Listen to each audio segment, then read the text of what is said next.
think we agreed. So let's continue the work from Friday.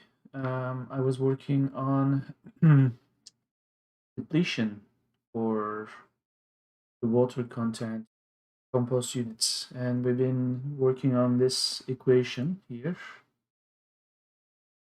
Where is it?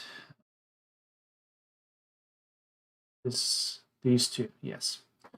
So we are going to work on fine details, but I think it's time for a recap. Let's open our visual design.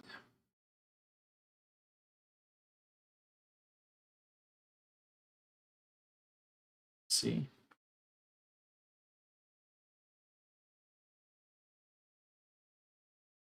So we are working out equation for water content. The display here is actually try to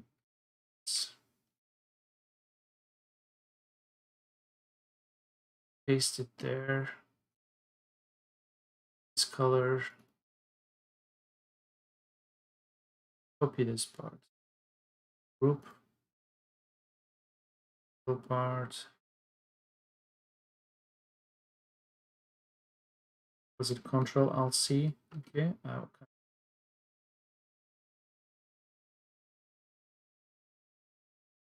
There you go. And then this is the color that's supposed to change.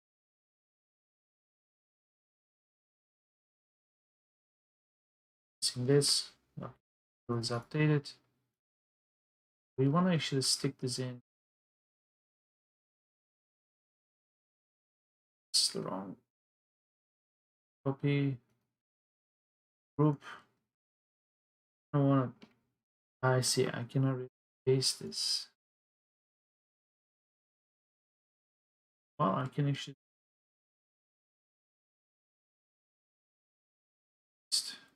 This group is gonna be inside this other group. Other group. Foto layakta. Now we have the water display here, lighter color, darker color. So right now, according to this graphic, we have a decent amount of water. We are in the green zone. So with the equations, this is what we want to work.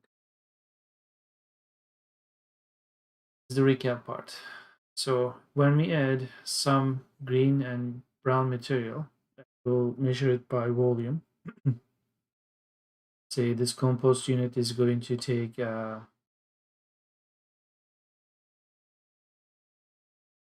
we'll do it like this. The capacity is 340 liters and 55 liters of material. We are a little bit heavier on the brown side. So the way we worked out the equations is that with these two, we are trying to determine the minimum and the maximum value. We did that. It's fine. Then we said that this compost unit will have some water. Let's say right now it has 150 liters of water content, but it is not going to be a visible water. It is more like moisture that is held by the 55 liters of material that we are storing. So it's soaked up by the material. But if we have 150 liters of moisture, eventually, if you don't add any more water to the pile, this is going to dry out.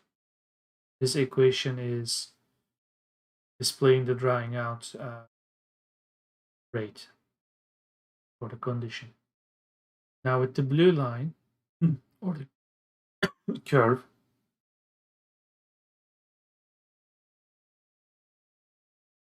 say when we started 150, change the color of these two guys. kind of black.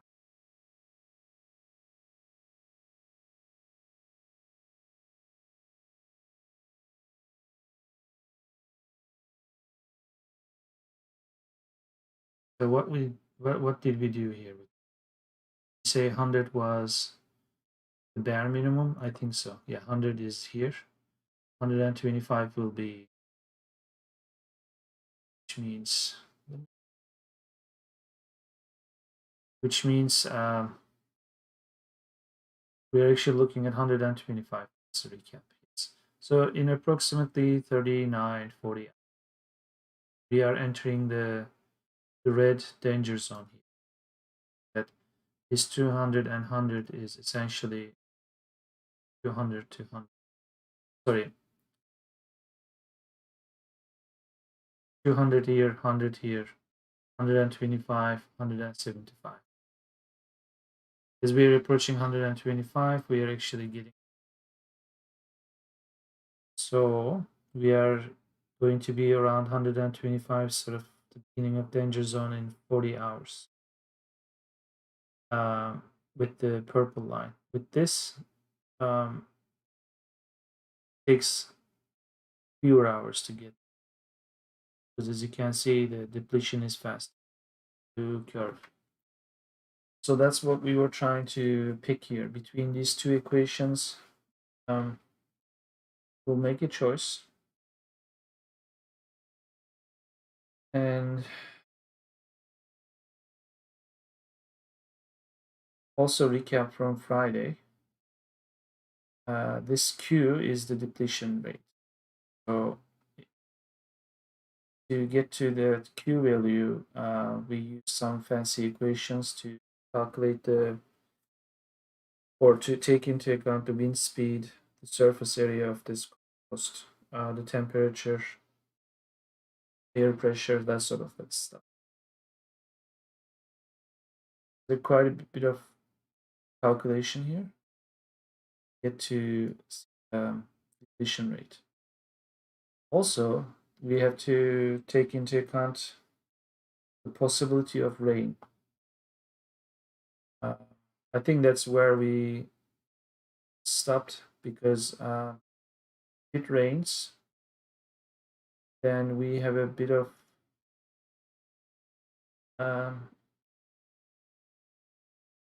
realism, but then we also want to keep things pleasant for the player. Let's find that spot. Okay, R and L, okay. We're assuming it's always raining. R is 1. Okay. But if the lid is closed for this compost, then it's not going to benefit from the rain. This part of the equation is 0. But if the lid is open and it's raining, this is what's going to happen. Still start at 150. Then the water is depleted to a certain point in time, around 100 hours. The rain is actually adding more to the compost pile. So the compost pile is getting wet and wet to the point that it's actually going to have more content over time. With the other one, no matter how long it rains, you're still going to hit 0 eventually. This many hours. I think this is roughly 250 days.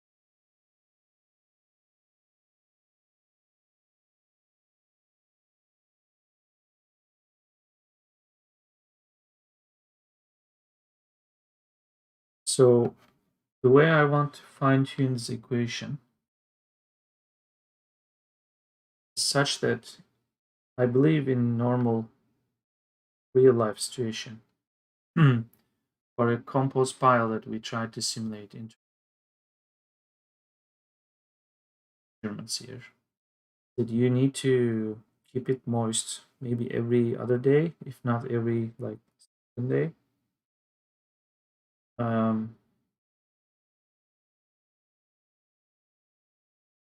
So if nothing happens, say if the rain is not, like if there's no rain or the lid is open, think I want to fine tune this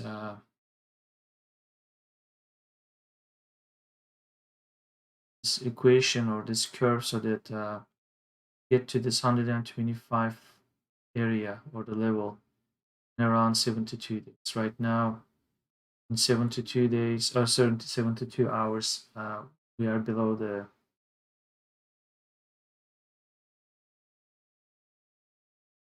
happy threshold. So in a sense, these this is too steep. It has to be a little bit more.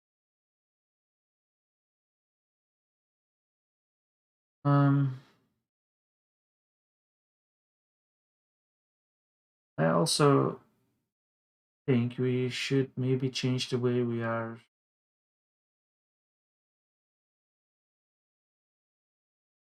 P. Is the temperature. That's how we did it. Because we were running out of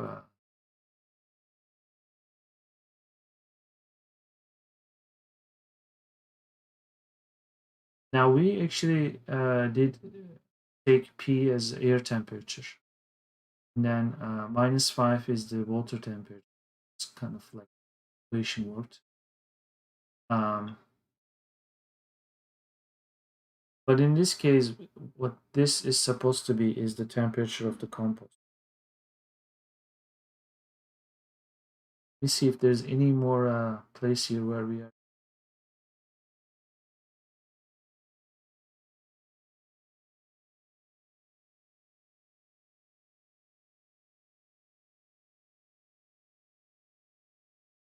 Okay. These two values, we kind of want them close to each other. My worry is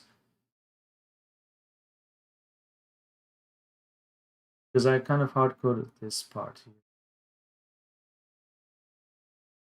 Let me see if I'm going to push the temperature above 50 degrees. Is going to force this to be 5/1000. Sorry, it's actually going to be below 15 here. Yeah, it's times 3. So 0, 0, 15. So we want this to be bigger than 0, 0, 15. It's actually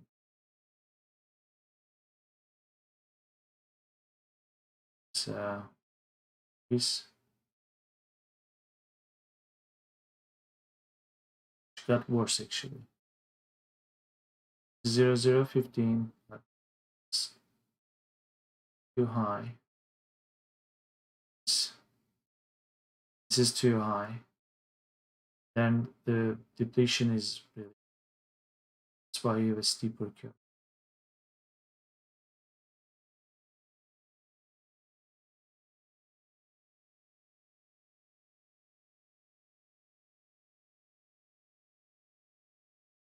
And you may be wondering why I'm actually pushing this 50. This may actually even be 100. So normally it will actually be around 75 to 100.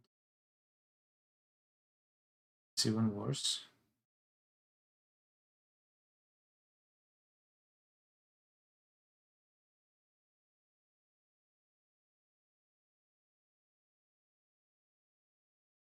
Here's the reasoning why. This temperature we see here is not the air temperature. The temperature of the compost pile. And I'm thinking normally you have 75 or 85 degrees Celsius going on in the center. Um,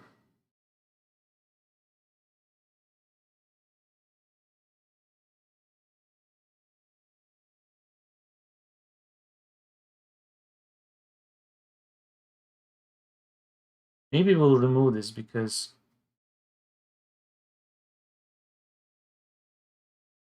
okay, let me interpret what I mean. When you have proper ratio, green and brown, enough water and enough air, then you have the decomposing condition, which then pushes the inner temperature of the compost to 75 degrees. So then it is going to be a healthy temperature.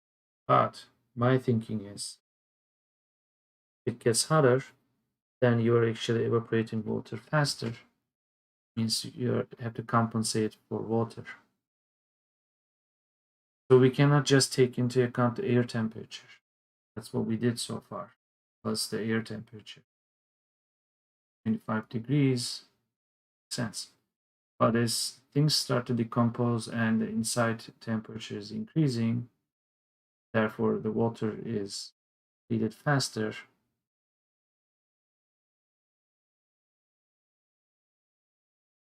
It's as if when this hits 75, um,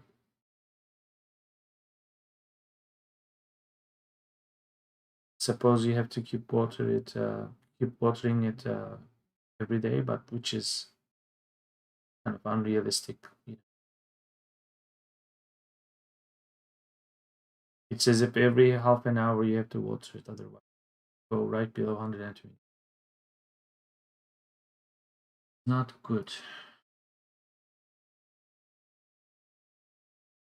I think I'm going to create a new folder here. Stick these threshold values because they are kind of getting in the way and they are not. Let's create a new folder. These two will go in this area. I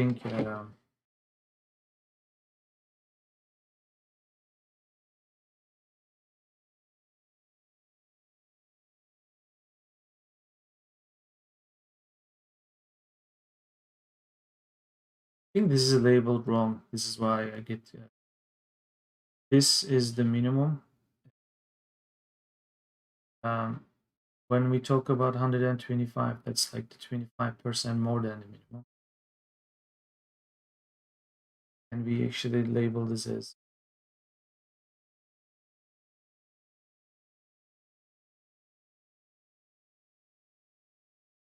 that's minimum. Also take that here. We'll actually do it. Still, the low threshold value is going to be value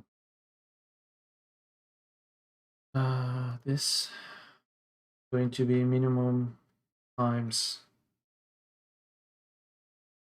here 125.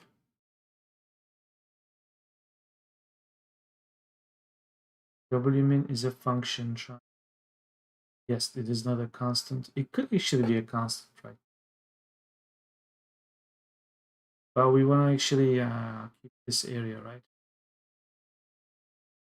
We actually do this in terms of t. We're going to have something similar. It's high value. Call this max. This is going to be 75. This is actually max.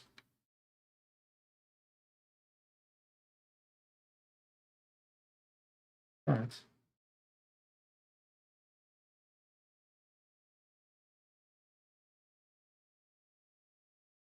is also pink.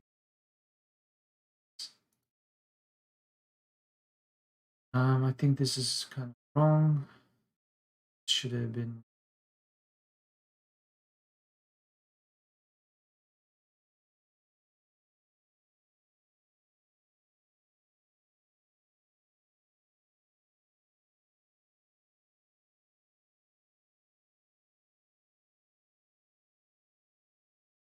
the max 200. Yeah. So we are looking for 175 as this one.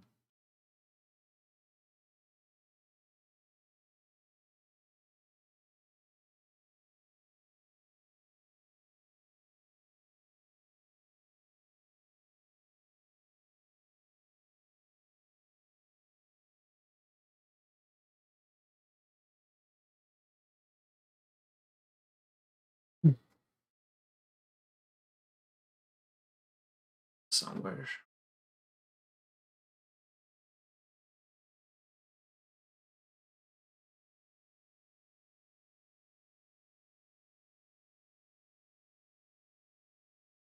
I do max minus min, it's going to give us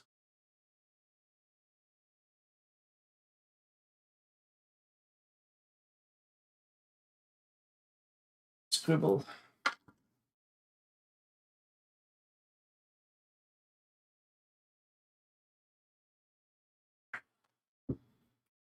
So max minus min going to give us 100. We do 0.725 or see this.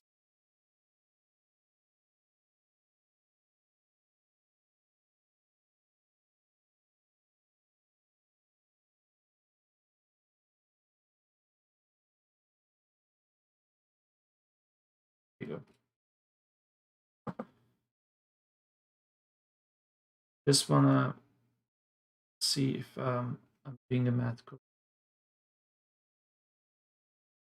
In a similar situation when we have double the amount here, let's see.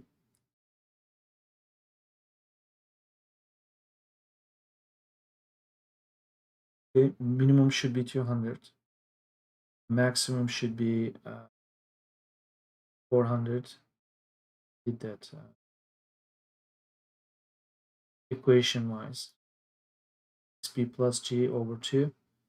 So the reasoning was this. For every green and brown, you need at least that much water. It's 200.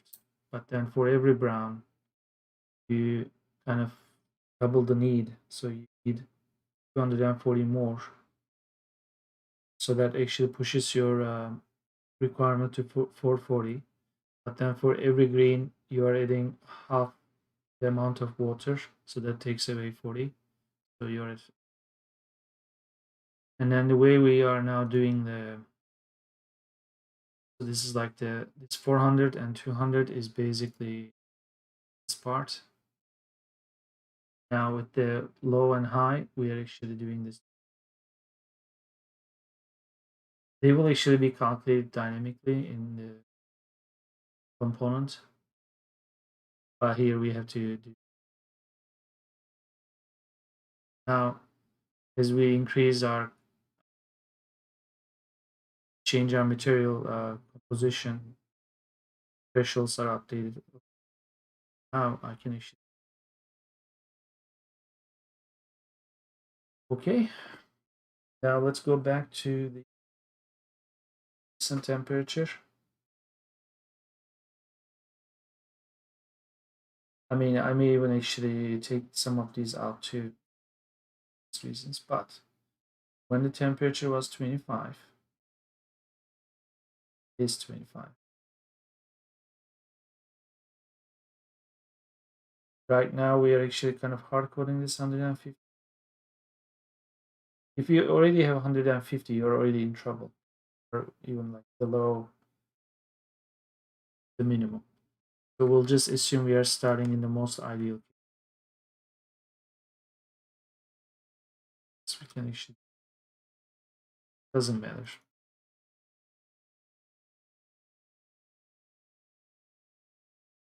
Or let's do it this way. Go and change this back. So we now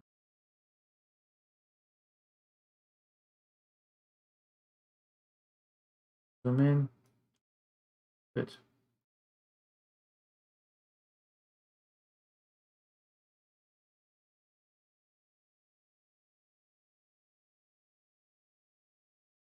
There's always also oxygen. We are done with that, so I'm discussing that part.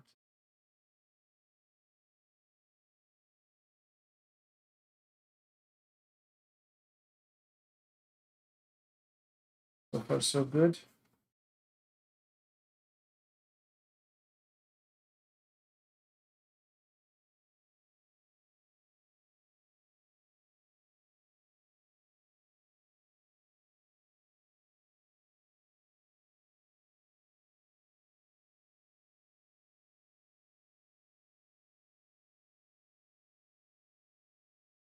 So let's fudge the numbers so that we get to this sort of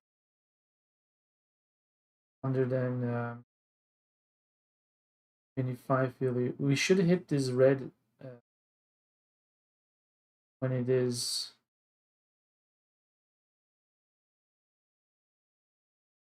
somewhere here. We should cross the red line. It actually has to be flatter.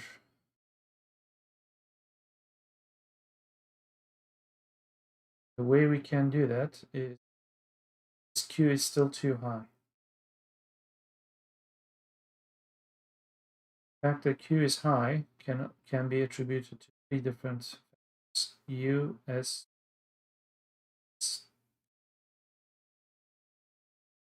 the part that is the most confusing.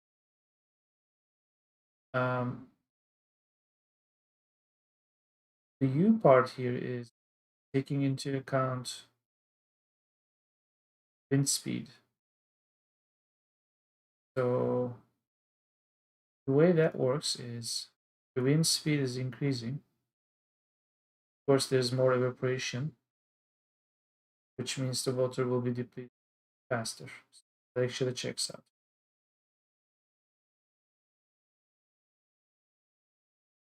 So with zero wind, we have a good situation, but it's unrealistic that there won't be any wind. However, the value they actually told us to use, meters per second,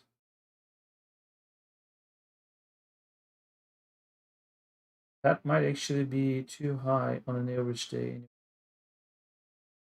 If the wind speed is half a meter per second,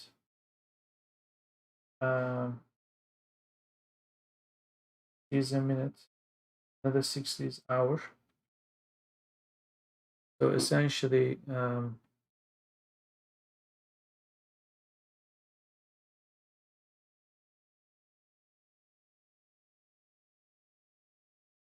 doesn't check out. Okay, it does. This is the meters per second, so it's 1.8 kilometers per second. So it's like a breeze. It's not even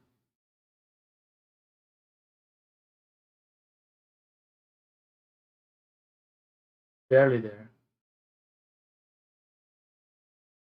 Let's do a quick here.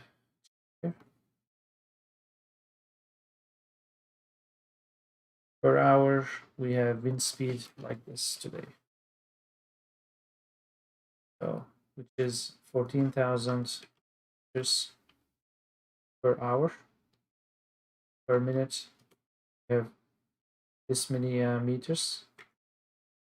Per second, you have 3.8. So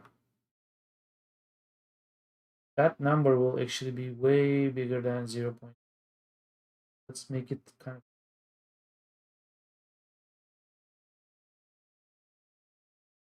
where are we here?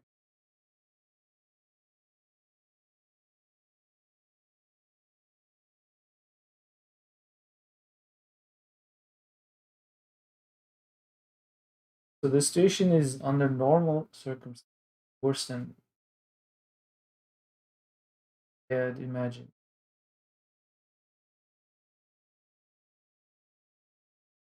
This is the surface area of the compost. Let's say that actually makes things weird, but we are working with a standard compost.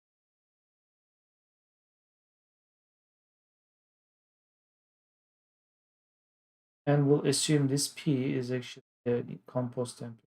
This B and P will play a bigger role in our, but most likely P will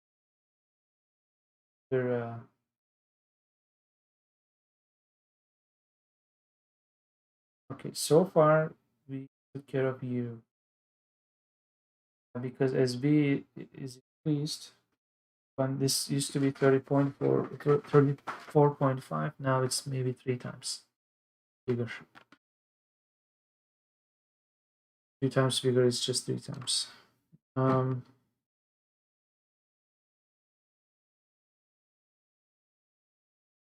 is okay. S is also the surface. That's also.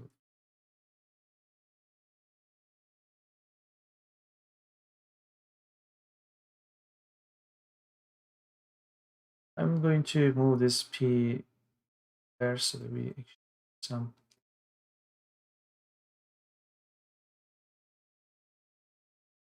And also the threshold is not really needed here, so let's move it up. Everything is kind of in one simple area to look at.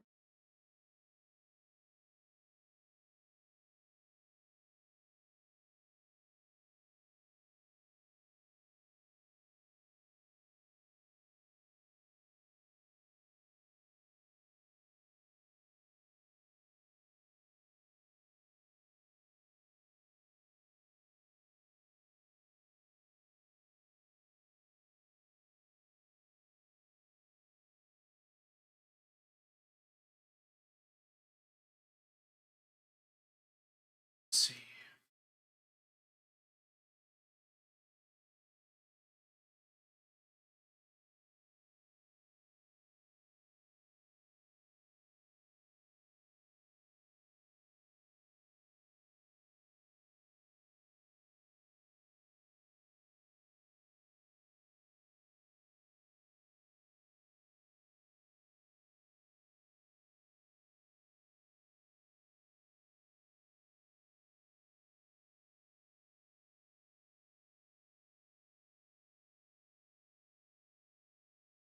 Assuming the pile is just fresh,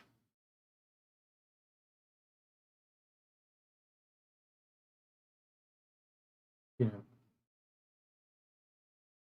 and there's some sunshine, and it's actually, sun is maybe warming up the pile a little bit. Let's say the pile is 25 degrees Celsius. In this case, we have some wind. That's fine. So this US times H minus M is giving us a really high depletion value, such that in 13 hours we are going to need to water our compost unit. This has to be somewhere here. So in other words, since we are not too capable of to change U and S here,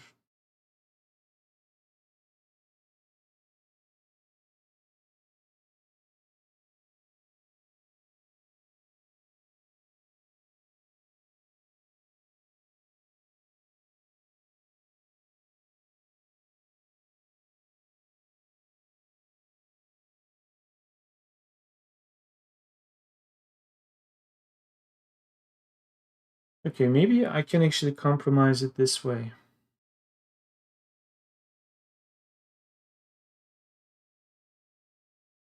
When it's there's normal wind out there.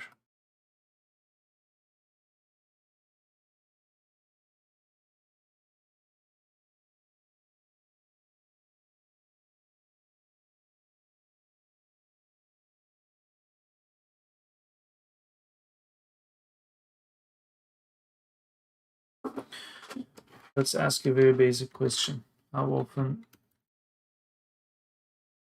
do you water?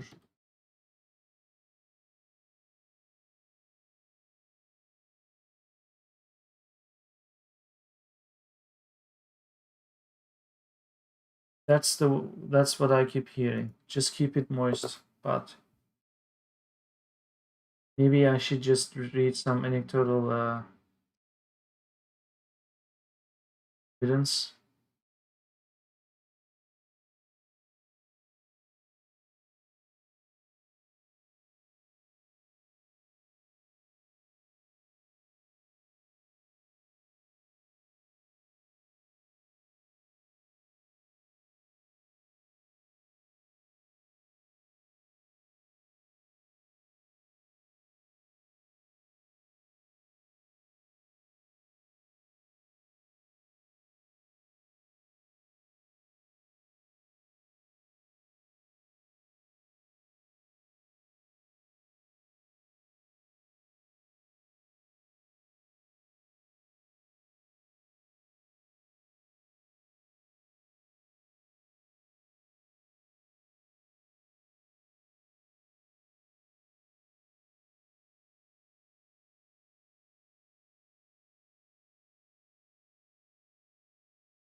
Yeah, I guess I was maybe a bit optimistic about the 3 days idea, but as if you might have to actually water it every day.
Okay, I think I'm going to change one thing, which is not going to make any drastic changes to the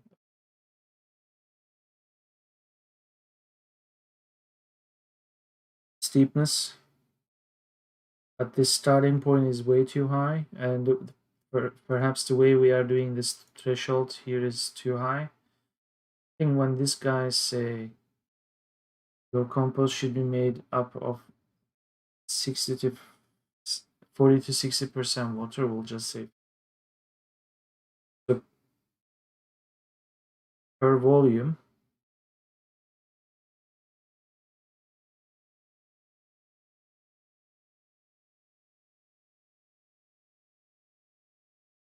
Because whatever value we find for that midpoint, right now we have an arbitrary 150. Just plugged it in here, fine. But we we did that because we are assuming based on BNG that we should be between 200 100. Perhaps this should not be 200 and 100. The way they say it is by volume. If BNG is the total amount, then there should be 50% water. So that actually changes a lot of things here. But whatever that ideal water is, we are just going to plug it in here anyway.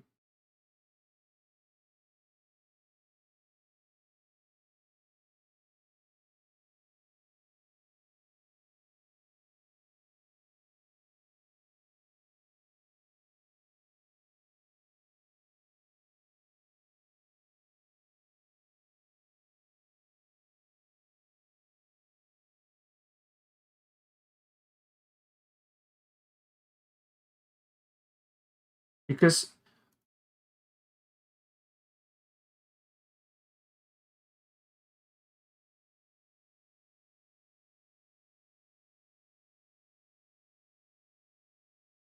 well, maybe we'll still fudge the numbers, but there is something about brown material giving you penalty and green material giving some. I still want to keep that logic.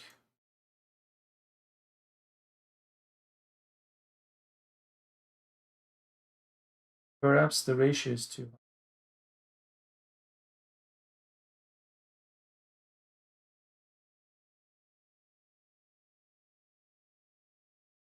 Perhaps this should be halved.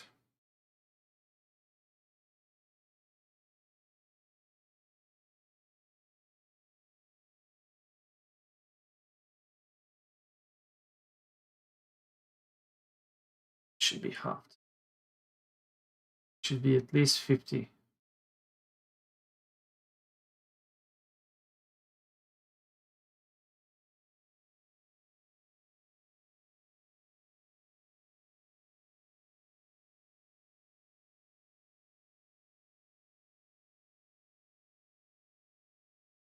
Write this down, 6b plus g over 2. I think I'm going to make some big change there. But something here is sort of not making sense. Or I'll simply do it like this. 0 times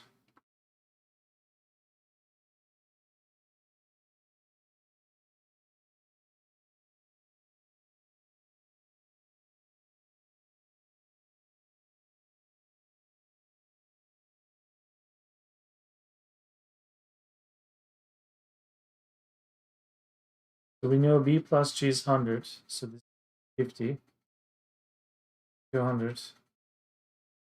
Perhaps that's too much. What I'm going to do, maybe this is going to be 4, this is going to be b, and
hundred. That's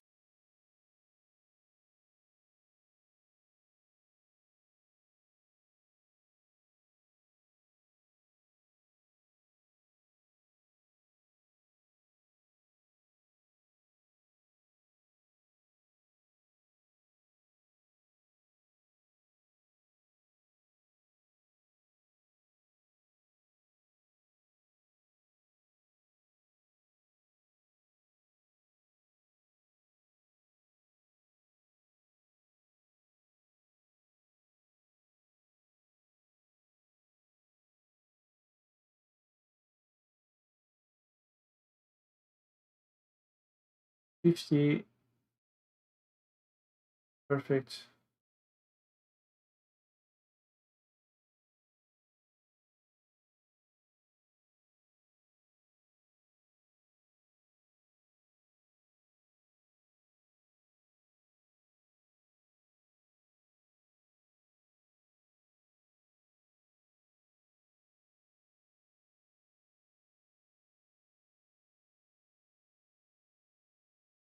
What if we just consider the minimum instead of some number that we are calculating based on the content?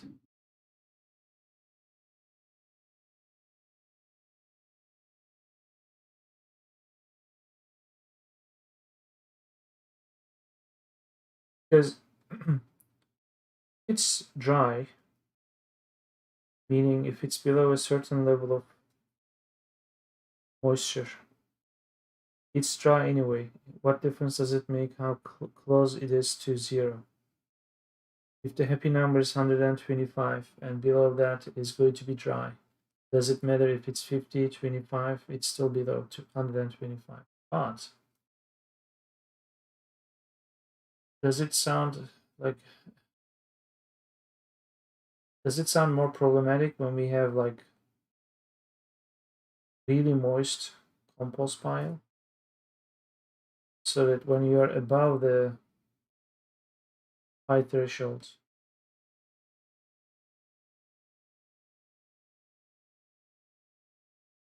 and it's so wet that nothing's. Well, when it's dry, it's not going to happen anyway, but at least your minimum will be zero and you're only worried about calculating a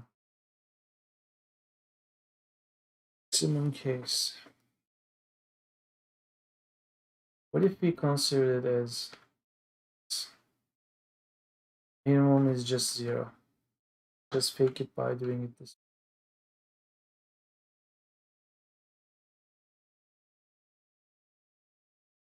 So for 100 liters of material, having 200 liters of water content is overkill. Let's assume that scenario. And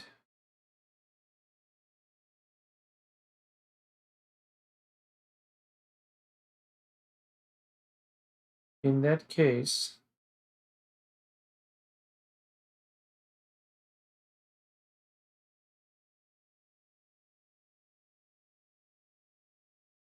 see, this is the part where when we do the min, that's the part that doesn't make sense. Um, this is where we perhaps should do the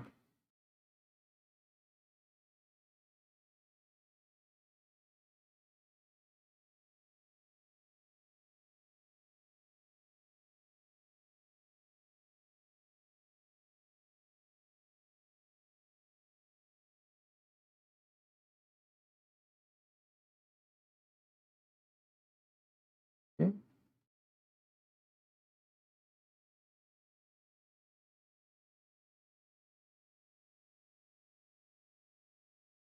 And let's put an ideal case here. Let's create this, the ideal case. Okay. You are also going to be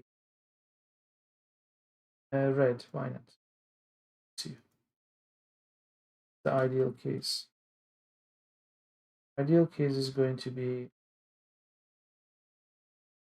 damn it, something happened here. Quite right. Um, why is this still 50? Okay, see, I'm doing something wrong. There should have been 50 as the ideal case. That's correct. This is too high. This is too high.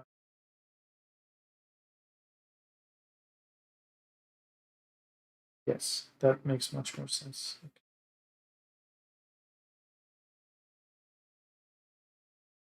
And now this ideal case, we'll plug this in here so that we no longer do some bullshit numbers.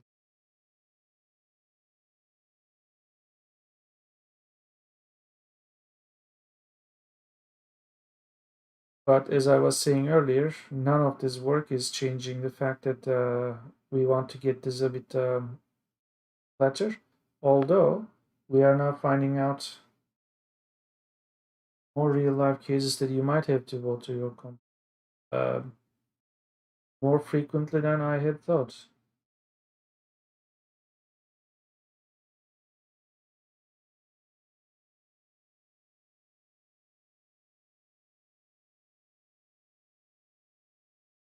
So in 13 hours, with the purple line of depletion, you have to water your comp, otherwise it will not function. With the other model, in 38 hours you need to water. Kind of like that other line, really,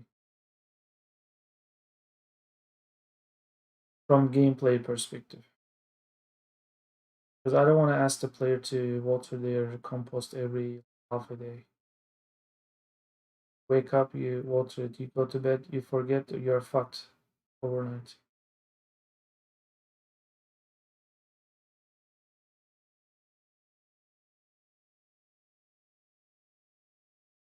And this is actually considering we have normal wind speed, which is fully affecting the file.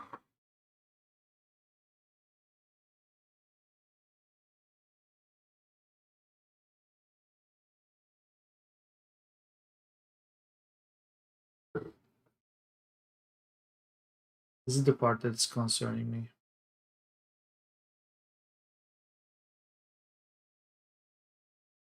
Because this is gonna get hot.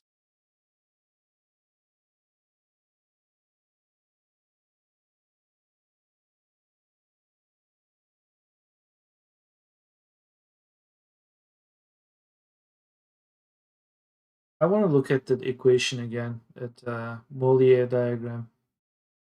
I bullshitted my way here. It only work under some ideal condition, but perhaps not.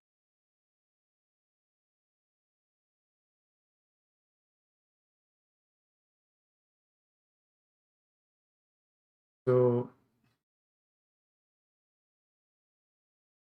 this Mollier diagram, this is the only place where we couldn't actually find an equation.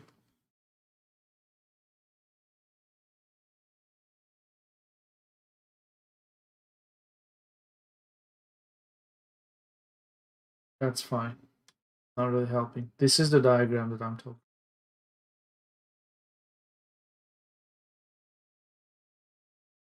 See, above 30,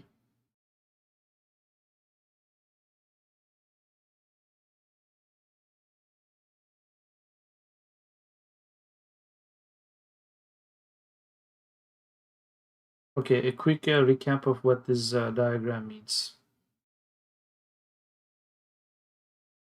I think they were presenting some numbers here. There you go. So when the temperature is 21 degrees and relative humidity is 50%, okay?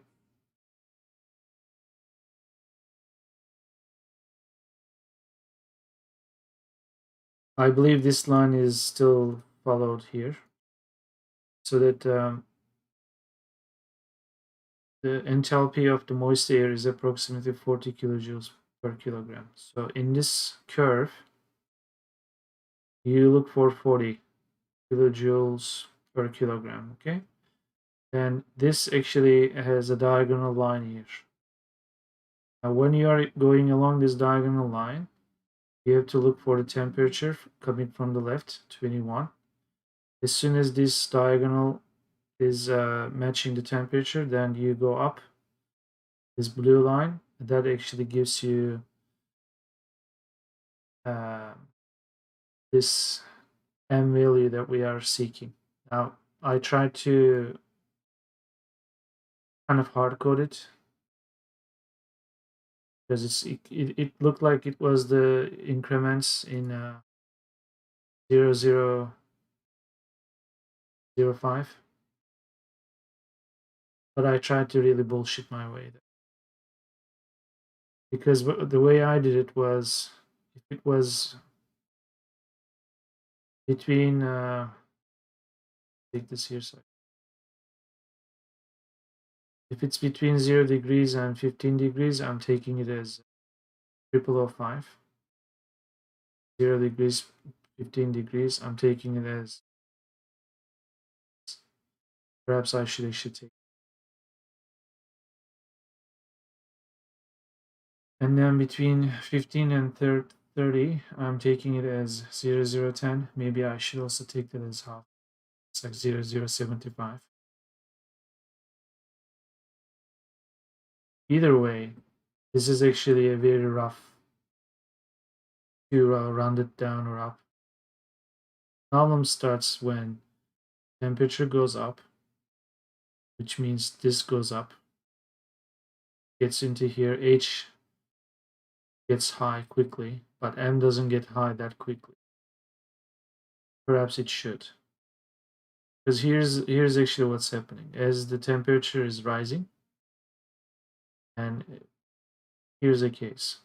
For the same 40 kilojoules per kilogram, the difference between 20 and 30 is this. It's 20, you're actually here.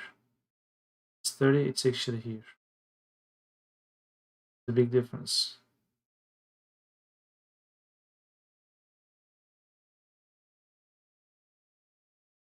But I think it's kind of a simplified situation because there's different parts of this, say, like the science of this. As the temperature rises, and this actually doesn't stay at 40 either, because then hot air is holding more moisture, so this goes up too. So then for the same 30, you are actually looking at here. That's where the disconnect is. Because we know for sure between 25 and 30, like let's look at the difference. 10, this is 5 over 1,000. 20, this is like, oh, this is doubled. Let's go to 30. This is like kind of 0.005 times, like, it's almost 0.002. So if you go another 10 degrees, this is going to be around 25.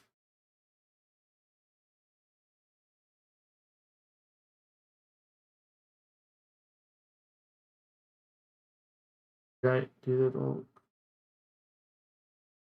10.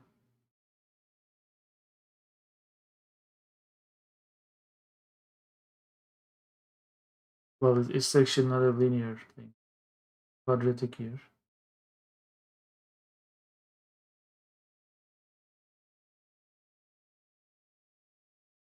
So another 10 degrees. Yeah, it actually, because it's quadratic.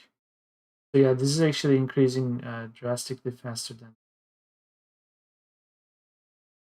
because when I change P, this is fixed. This should actually change too. When it's 40 degrees, 30 degrees, this is still pretty much the same thing, which means this is kind of up. Need a better interpretation of this diagram. Same page.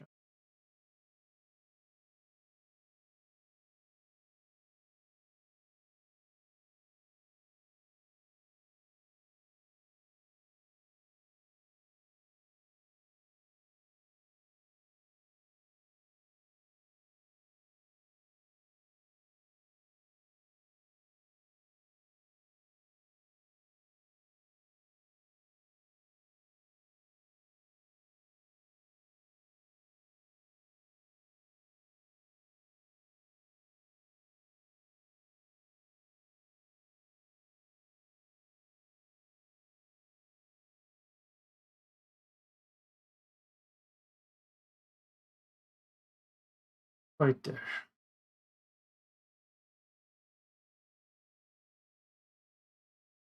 This is more like what I want.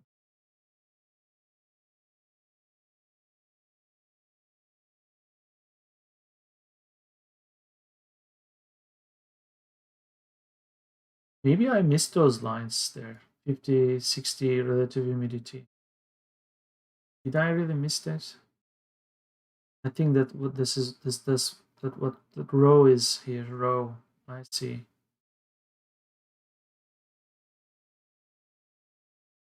With 50% humidity.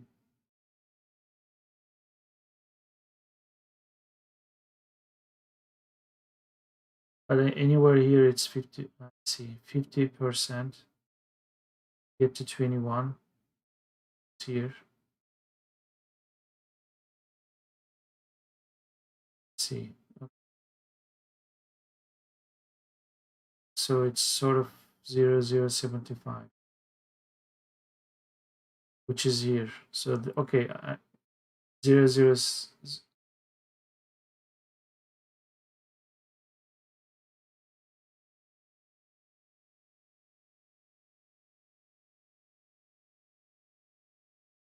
0, 0.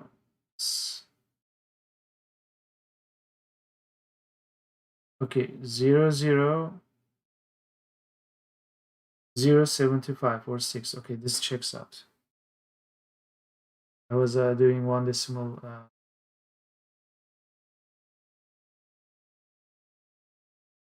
However, where's the equation for this?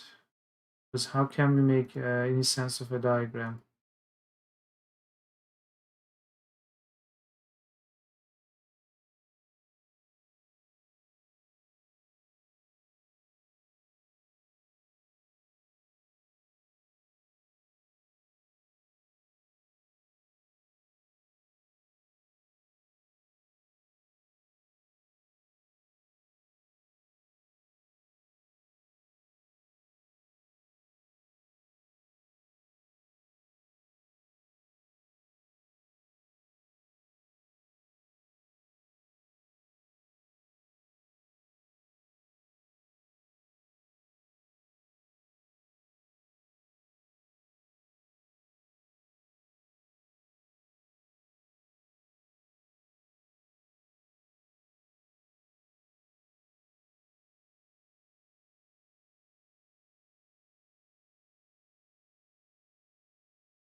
What is 75 degrees in Celsius? I mean Fahrenheit. 167. Holy shit.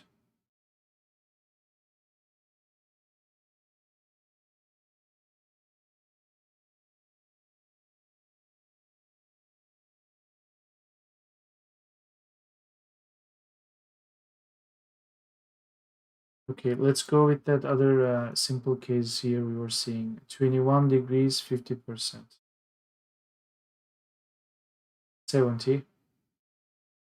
70 right there. 50% humidity. 70, 70, 70, 50. You hit here.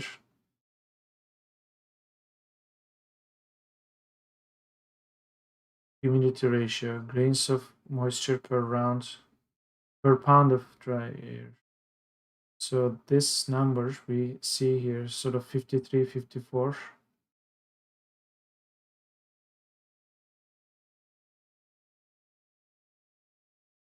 Now that actually has to be converted system.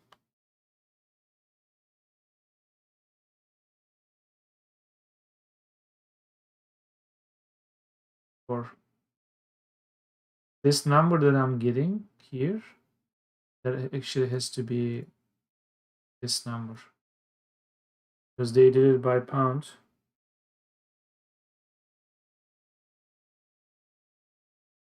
Before, and there's this whole grain business, grains of moisture. Look at this.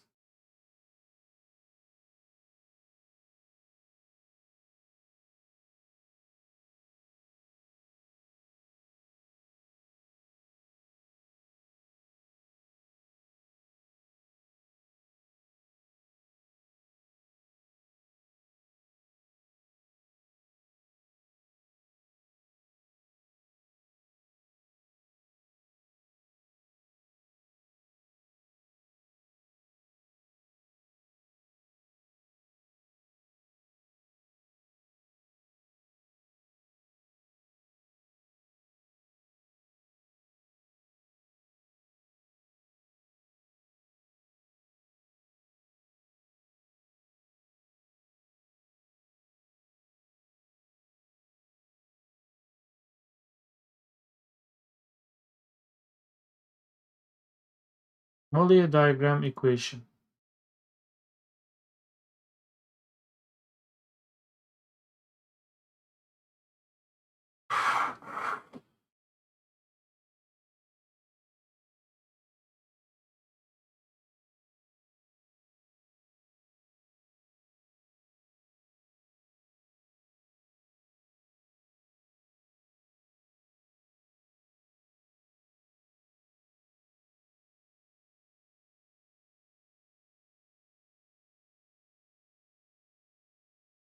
Just Molly equation.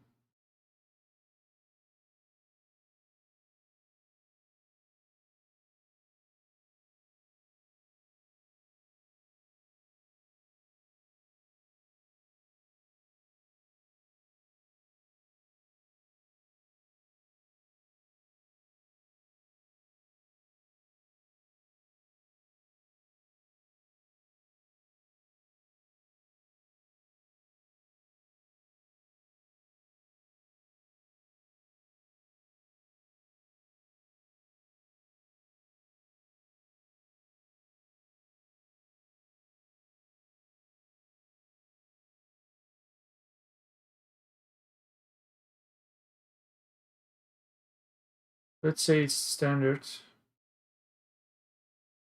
221. Relative humidity is 50. Calculate.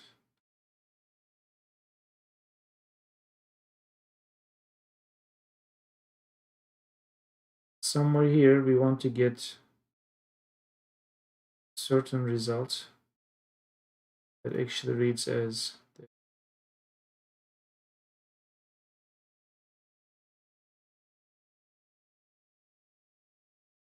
at least this number checks out. 14.6 was enough. 40 kilojoules per kilogram, which checks out too. So far so good. Somewhere here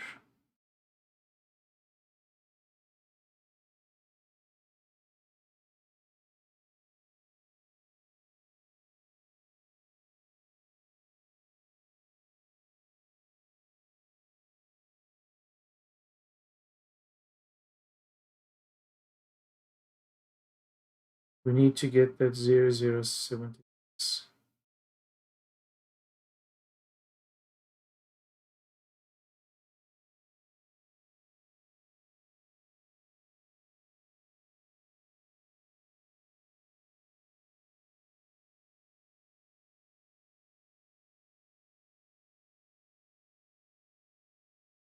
I guess you don't really get that. Kind of plug this into that chart and then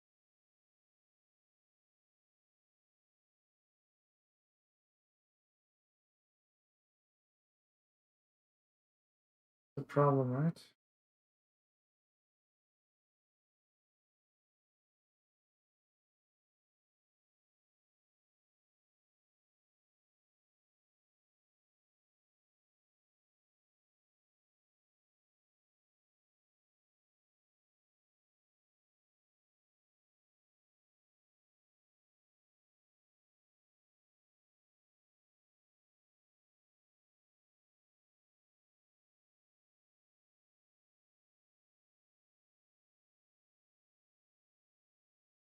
So by knowing this, we know we can actually look that up.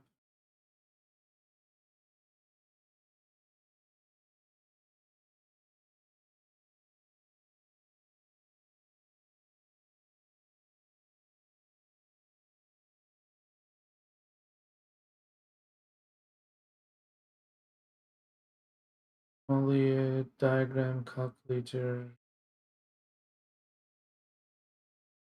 Only a diagram.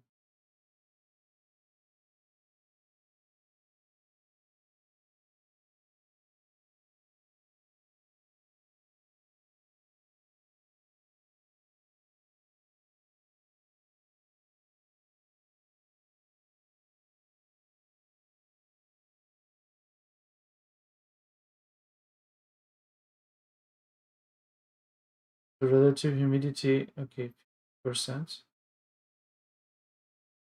This is showing the okay, gonna be on the blue line.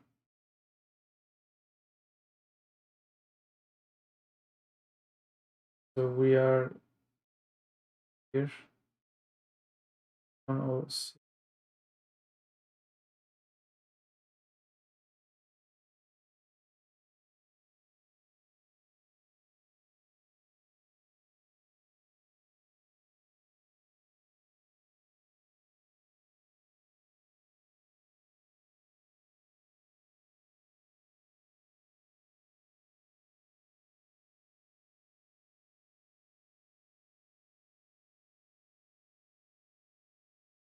Temperature is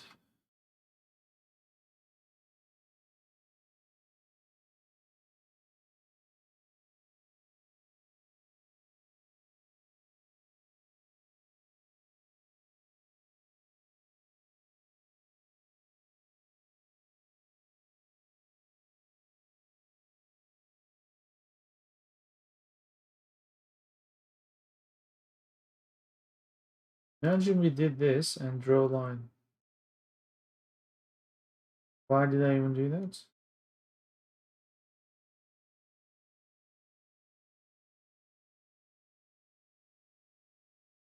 Okay, this is almost a perfect case. So somewhere here, are we getting absolute moisture? Okay, this is close enough.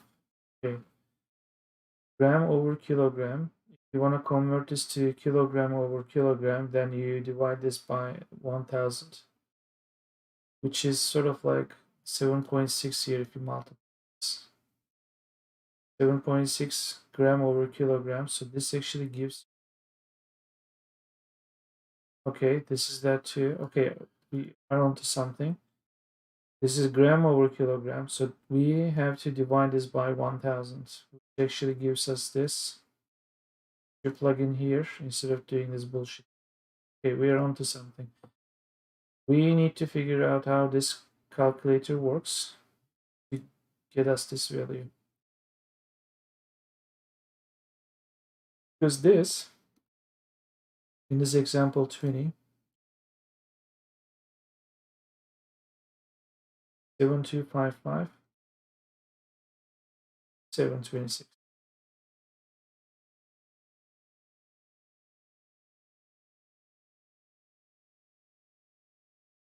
Since this exists, that means somewhere on Earth, a human being did this calculation.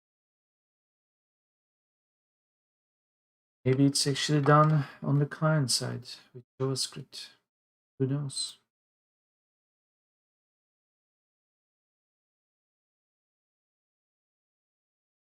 Are we actually making any Ajax calls? Don't. Which means this is actually calculating on the client side.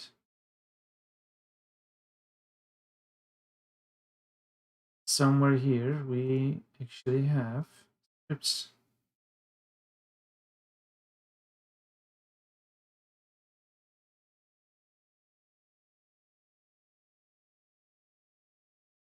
Let's be smart about it. On click, show first val function call in sources.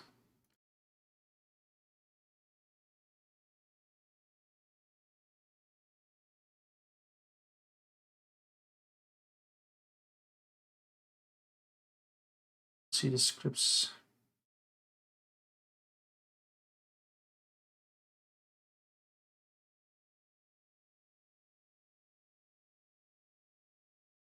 Somewhere here, we have a function.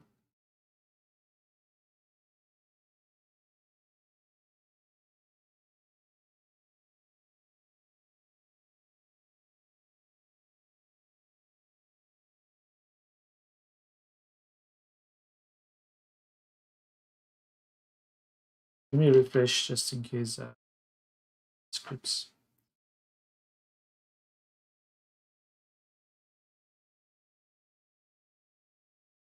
Let's rule out the fact that we are not making any calls to the server.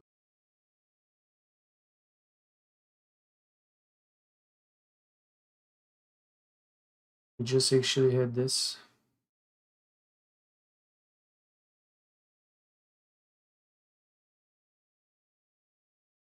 Event listeners. Click. Trying to remember how I can actually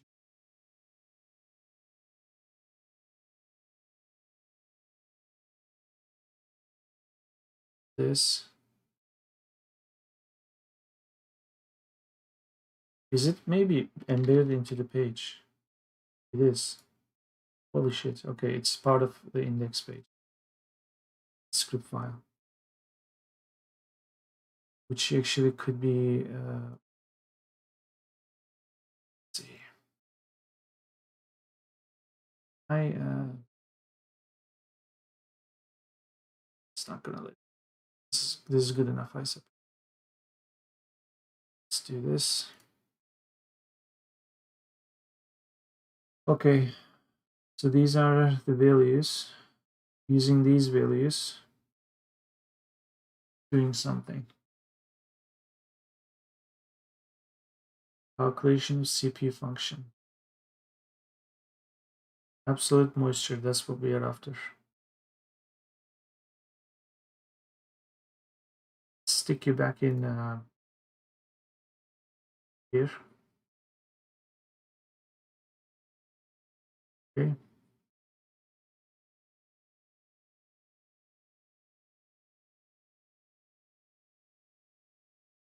Good luck.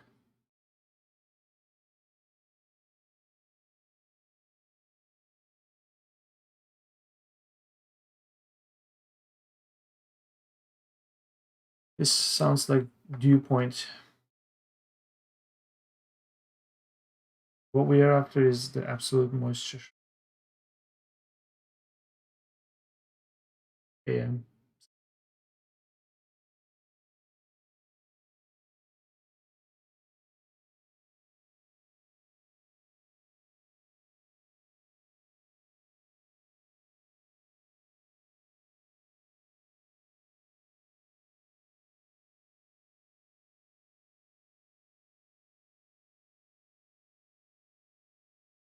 Why do you need to do if else? Just plugging in the values as if the same thing has been written.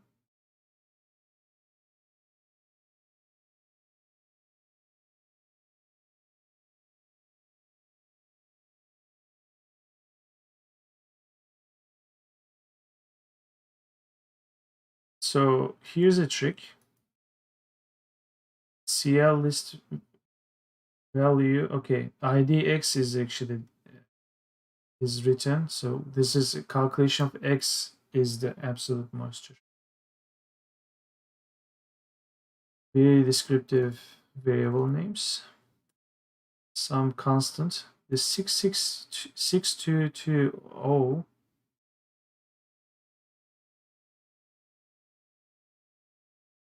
622. Where are you? Shit. 6220. Something familiar about that.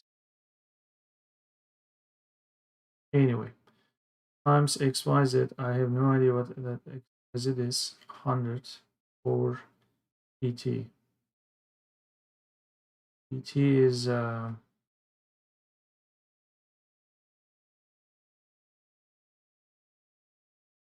don't quite know. But this is if both times we take 100 times xyz. Then we multiply this value by 1000. Then tx is basically the same x value that we just actually multiplied and divided. X value is dollar format. Replace dash with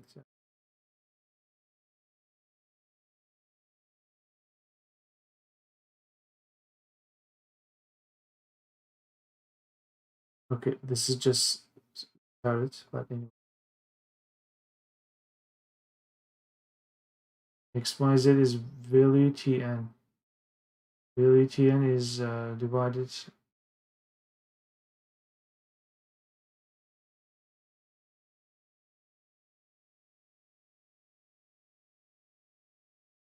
This is when it's wet bulb temperature. We need to do it when it's relative humidity. That's why they actually had case 1 and 4. Kind of seem to be done over and over again. Some of these things could go into their functions. Nevertheless, this is absolute moisture. Need the relative humidity. We are assuming in our game we'll actually have relative humidity here. Okay. Let's update our method. I mean the discussion with the equations.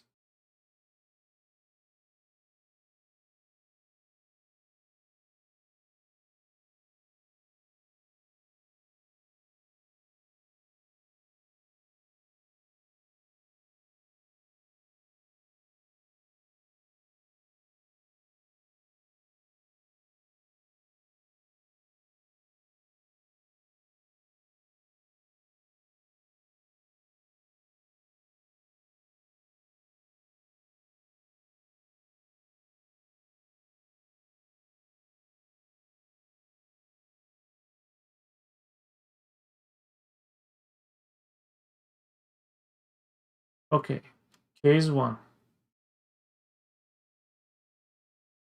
Relative humidity. We are still going for X.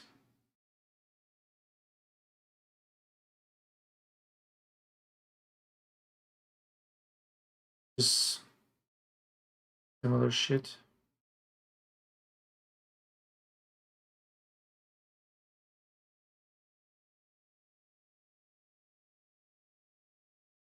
So I need to some calculations here.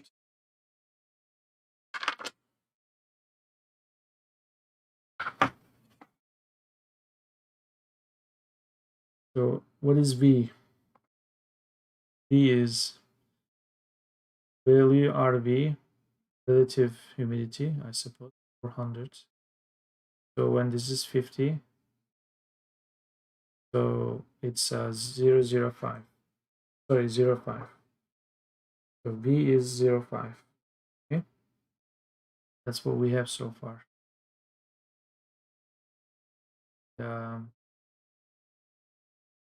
Calculation of RV function, this RVVL. I don't know if it's actually relevant here. Not. So we have PT minus something. What is PT? Just said V is actually relative humidity value here over 100. Okay. Value PT.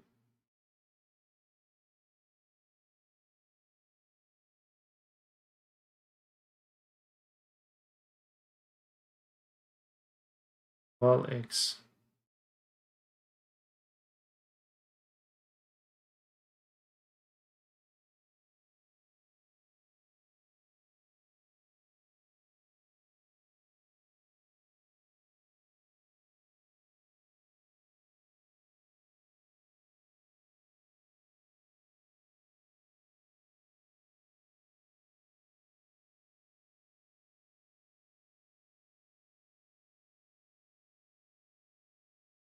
Line 864.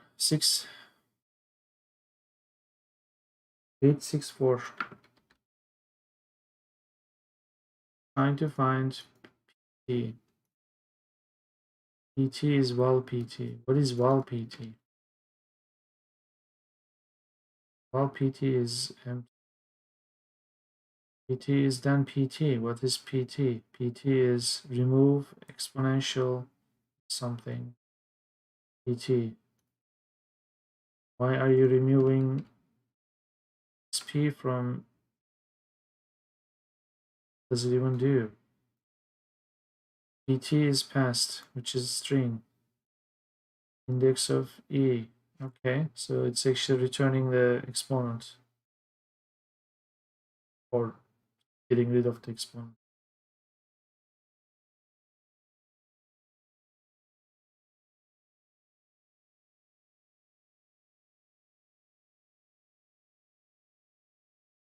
So if you put a number with exponent notification,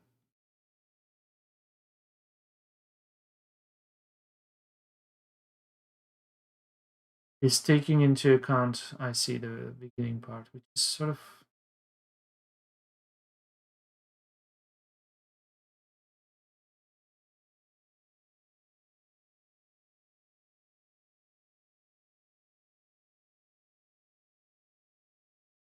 we still don't know what this PT is. Let's put a breakpoint here. Let's hit calculate.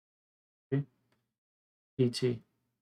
Okay, that actually sounds more like something we know. That's actually the air pressure. 100,000, 101,325 Pascal is okay. That's air pressure. Done. So now, based on this, can we calculate?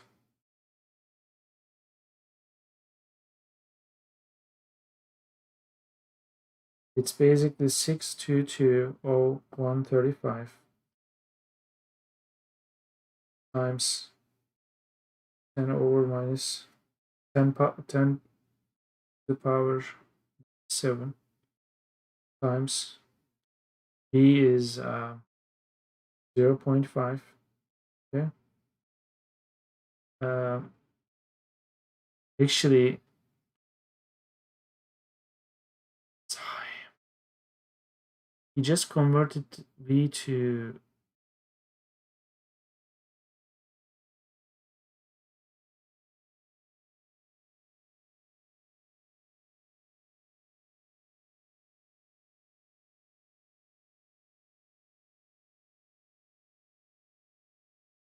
V is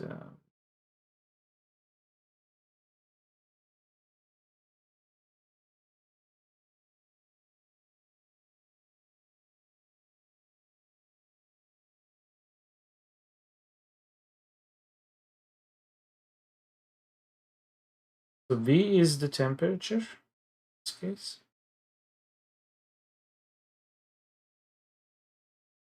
Box 2 is 21.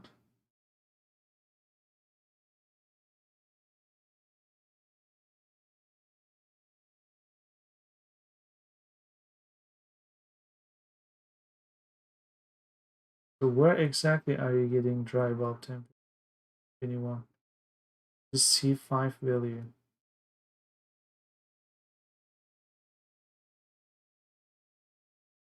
Yes, sir. Yeah.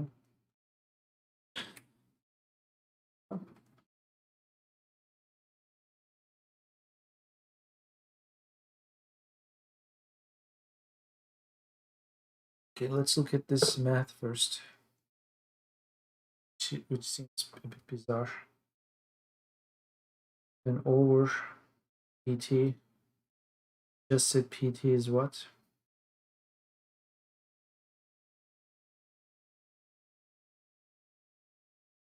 Is this?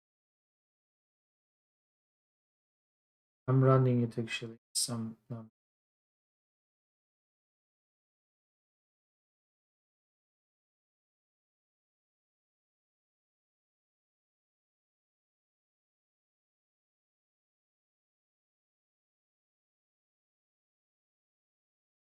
it's 12. I have no idea why B. What is it? What happened to B?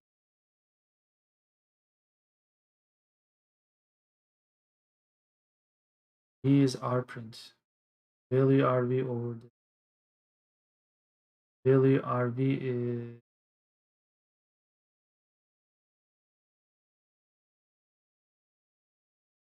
is calculated somewhere somehow.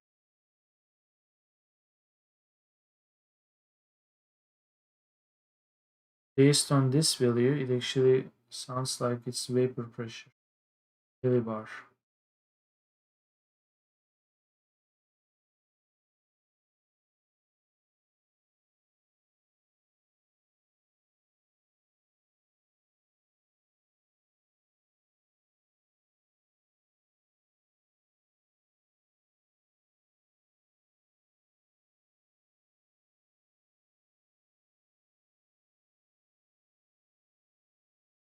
Okay, PT minus V 100.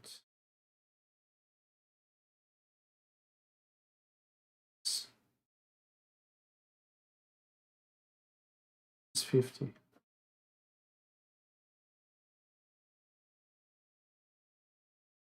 According to this, well, according to the definition I have about V,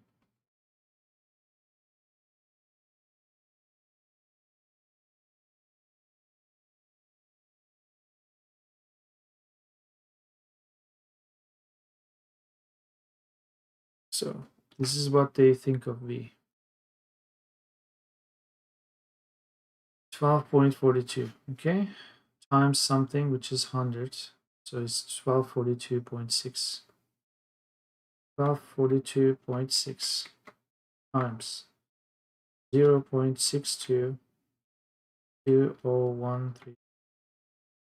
So this part of the equation gave us this result.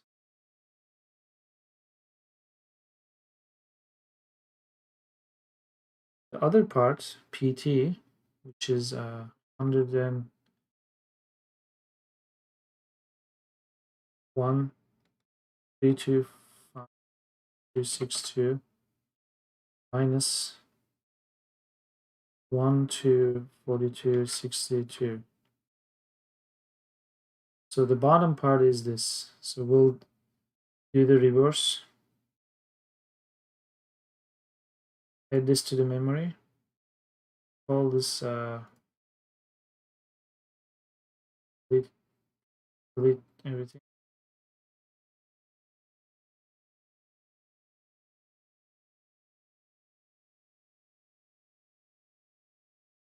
This over this, giving you this is the result we want. Of course, they did times 1000, but we actually need the other result. We need 0077.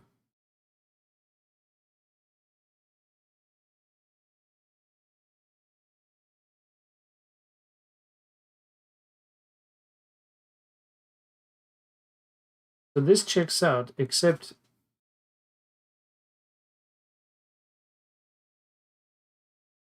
this is the millibar, which is P that goes into the equation. Check. This is a hard-coded number, sure. So the only thing that is actually needed here is V. And the way V is calculated is confusing me. In the calculation of V,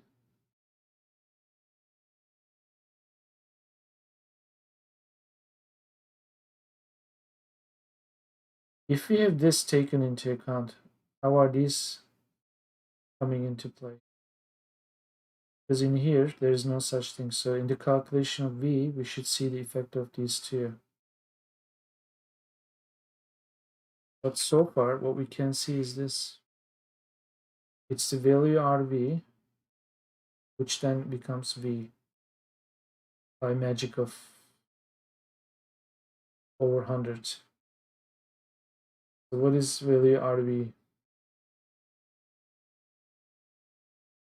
How do you get to this value?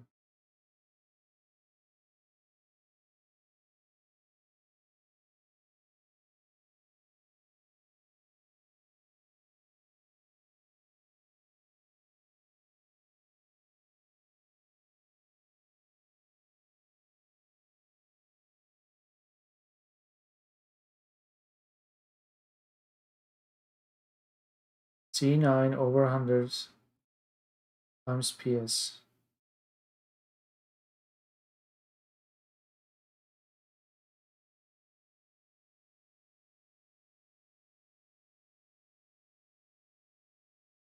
Let's put a breakpoint here. Let this go. Let's refresh this page. We'll now stop here. Okay. Give me the results for the C9.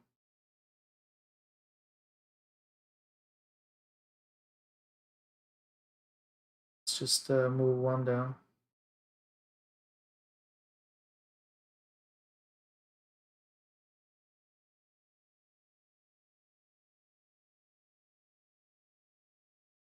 What happened here? We never got here.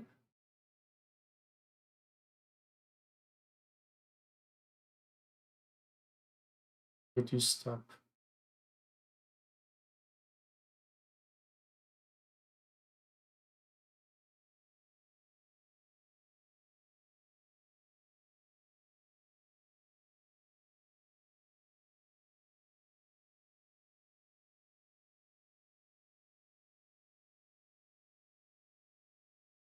So this is where we do. Okay, they are defaulting the PT, and then this is where they actually.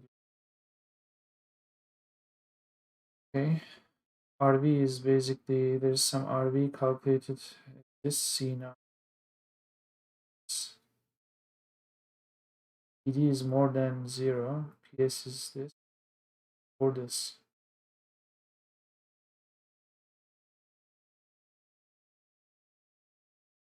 On key up.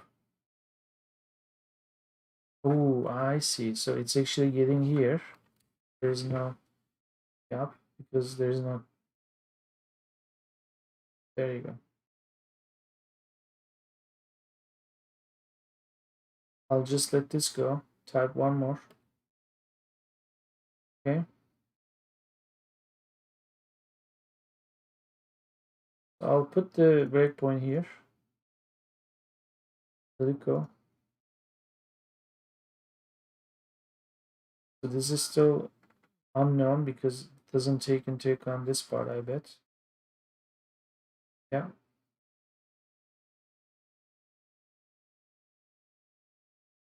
So what I want to do is I want to copy 50. You can actually paste it into this area in one go. So that I don't actually do 5 and 0. Now we have the correct value. So C9 is 50. RV is okay. We have the values here. I'm gonna grab some water, but there's actually light at the end of this tunnel.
50.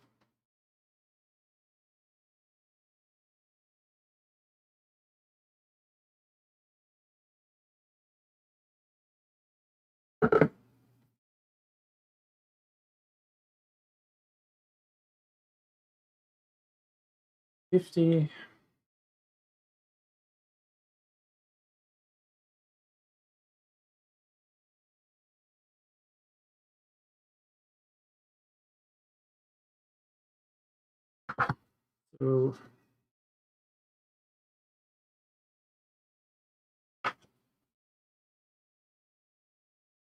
let's go back to our constants.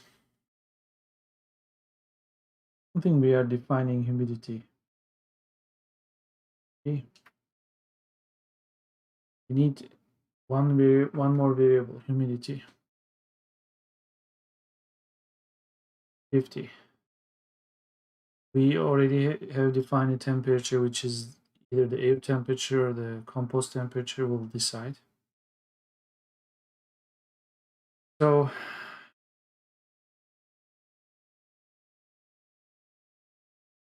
far, this RV is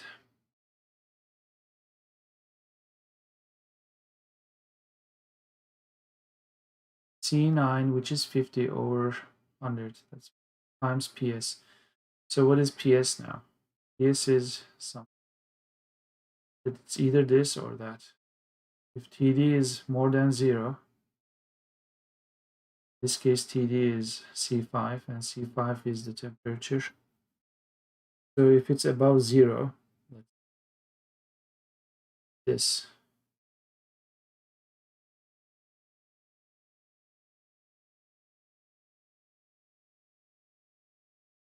I say, holy shit. Need to first calculate PS. Don't really know. It's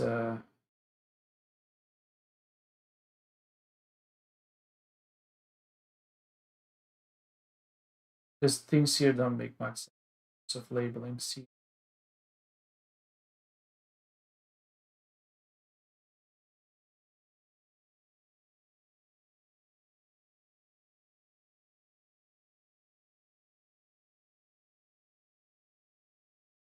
It's either this or that. So then we have PS.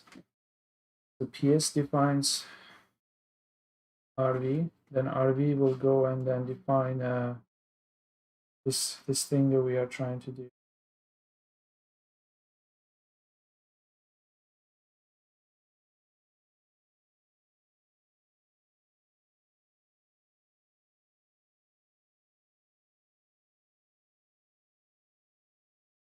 I think I'm going to do this in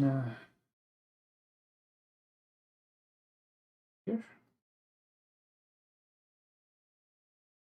We actually had bullshit equations for today.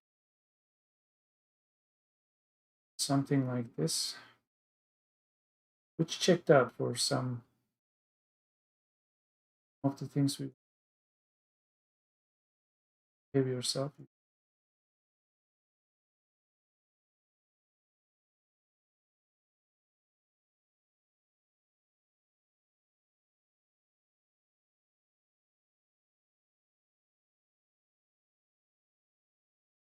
So Celsius is 20. Let's just type this 21. Let's add another column here to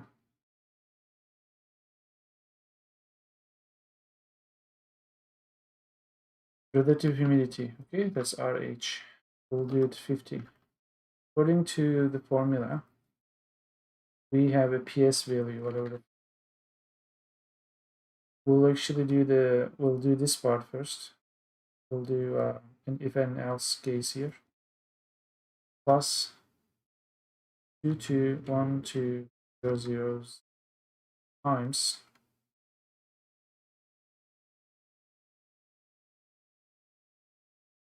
something. This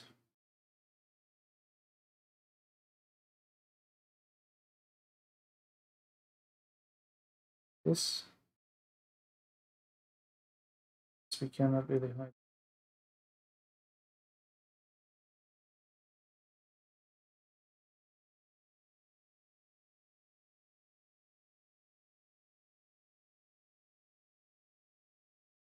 The long, ooh, long, ooh.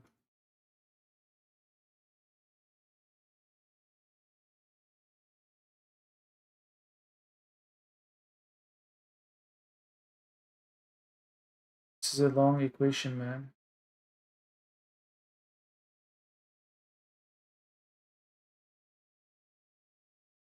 This is only that this.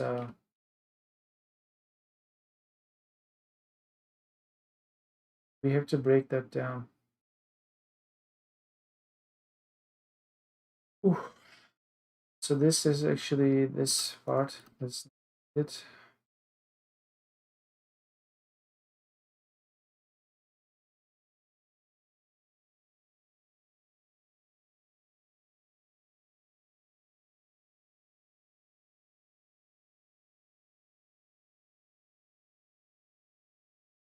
So we know what TD is. That's fine.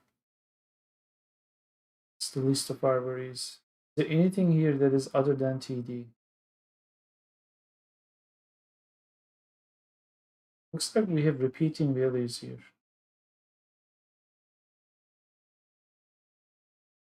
This is like a common pattern. This Kelvin thingy.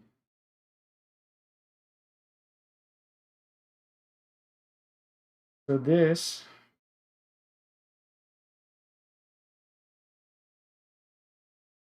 okay, take this. Let's stick this in VS Code.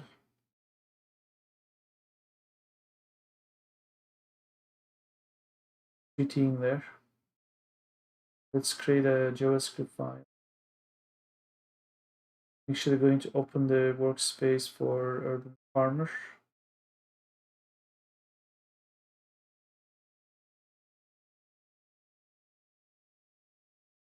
Okay. Let's pretend we are JavaScript file.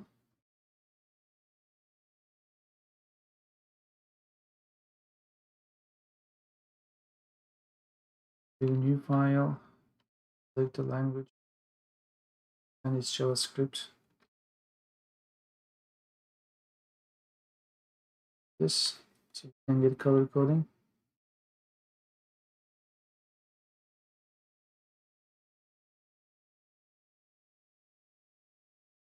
So normally,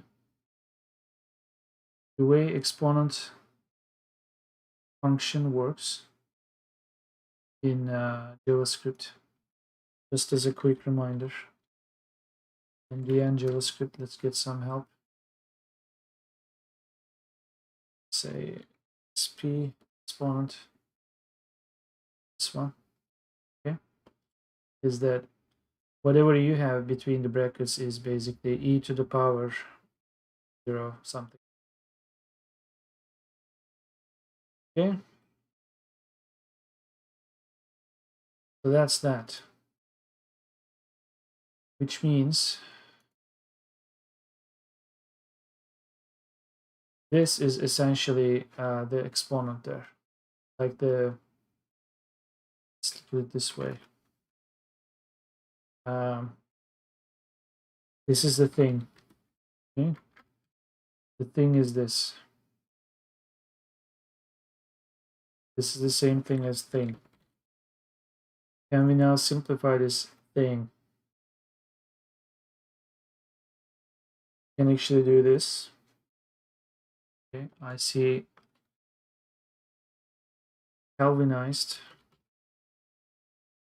It's Calvinized things. Whenever I see this, we are Calvinizing. Because look at the color. You have yellow, you have then purple, so it's sort of alternating and such, right? We don't want to do that. I don't want to keep that as one variable. So when you have this, we're going to replace this with you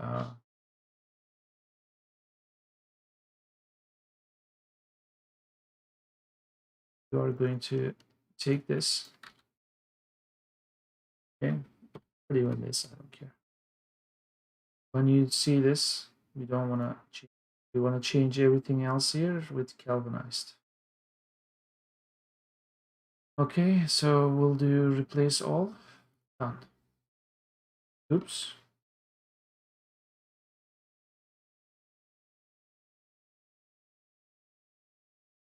This, oh, galvanized. Done. I bet we are actually gonna get rid of this bracket here too, because this code was full of bizarre things. I bet there's more than few unnecessary bits there.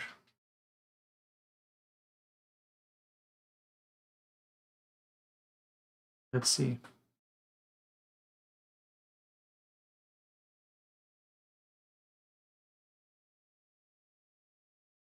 26, 64. Why? We don't.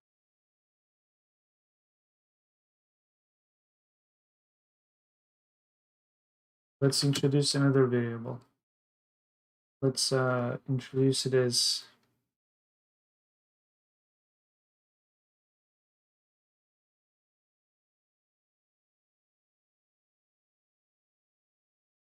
six. See this? It's 6.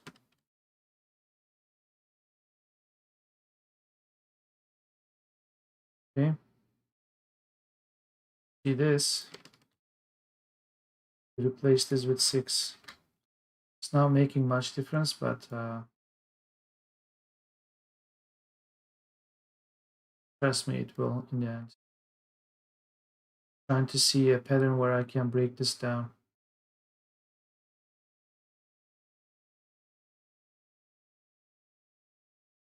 I'm going to do, was it Shift Z? Control Shift Z?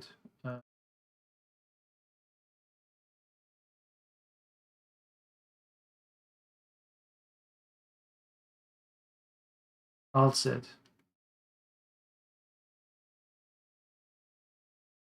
So how many times do we have 1 minus galvanized over 6? Too many times.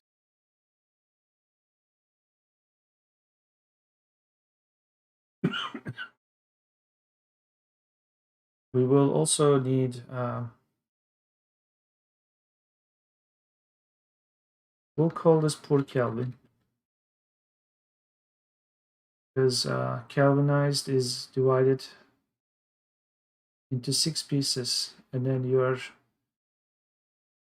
subtracting it from 1 so that the final value is even less. So this is poor Kelvin. We already done the homework. Where you see this, I'm going to replace it with poor Kelvin, except with this.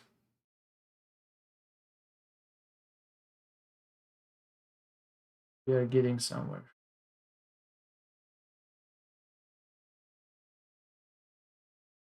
So I can see that in one case here, we actually did not do that one. Interesting. Whatever thing is doing there or not doing, not quite accurate. Or it is accurate that I just don't know what I'm.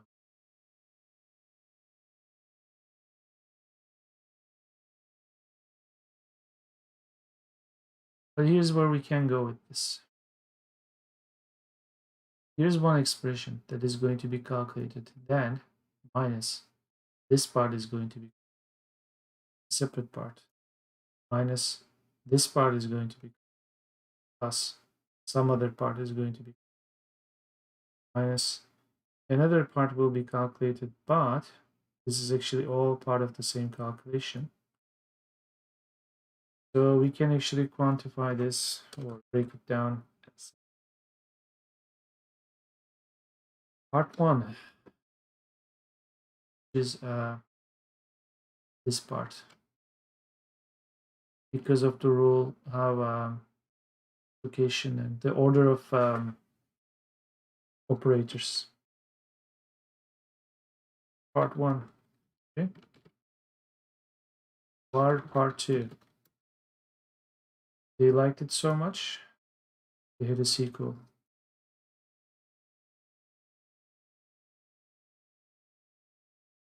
Part 2. Then there's this monstrosity. But before we get there, here's part 3.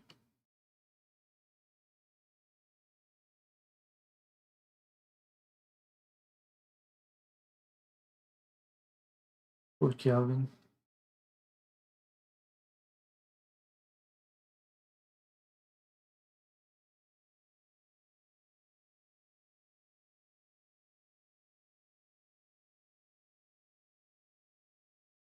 Here's where the equation actually is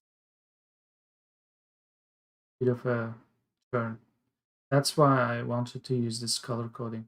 Because it's tempting to do this. Take this part, make it another part, minus, make the rest of it as another part. But here's where you have to be careful.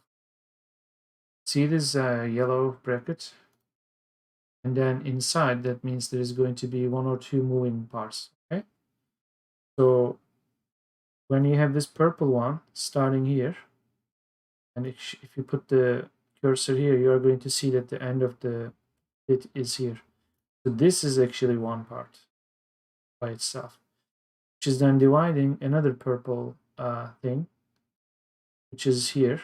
And then there's another purple part, which is here. And then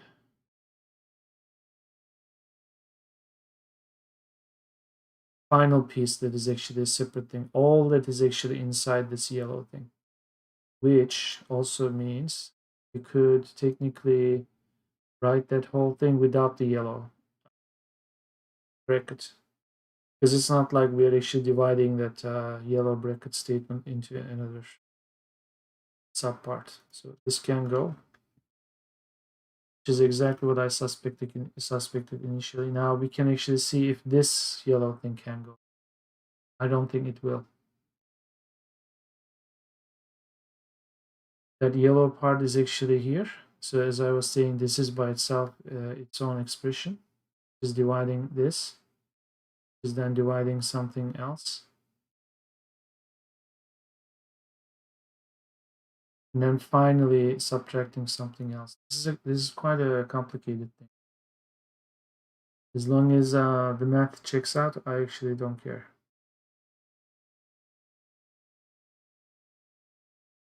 It is safe to say that this is actually another part, because it's actually following a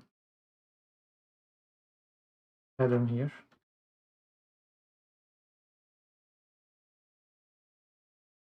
And now that it's actually broken down like this, you can kind of see what the intention was. There are some constants here, times and per Kelvin. And here you işte per Kelvin square, per Kelvin cube, and quadratic.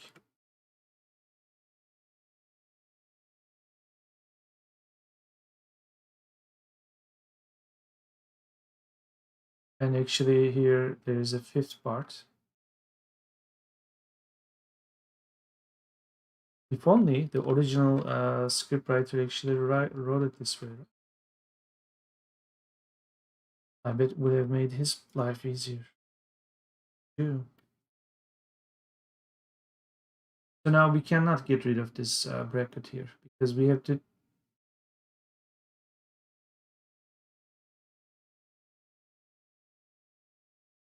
This was all right order, right? Yeah, I did not change the size, I think. It was all.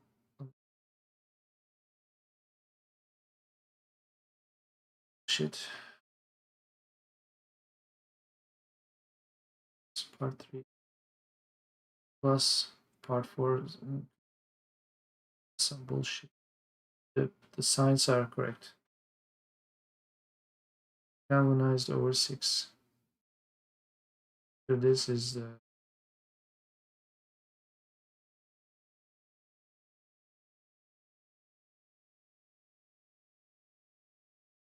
This actually feels wrong here.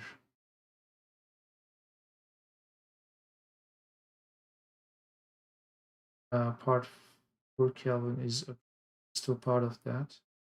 This is correct over this, which we just did. It's Kelvinized over 6. We did that. We are actually okay. So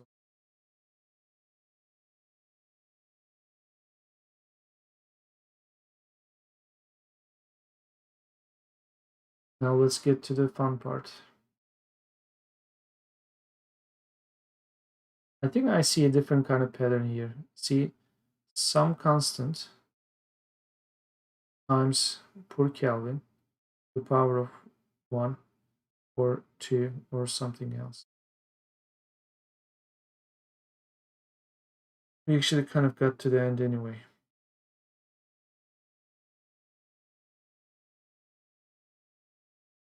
Maybe we can also write those parts too. 6. So any constant that you see times power, in this case, part 6.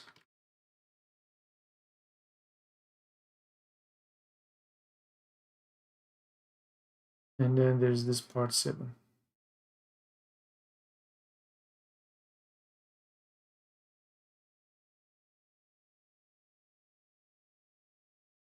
This was quite something.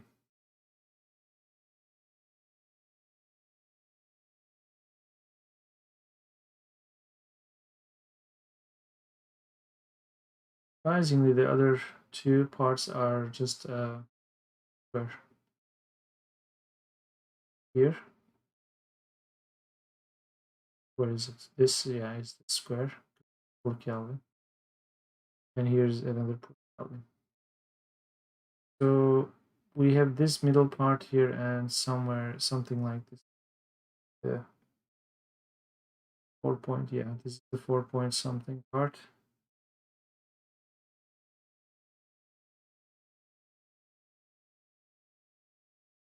Let's see if we can simplify this even more.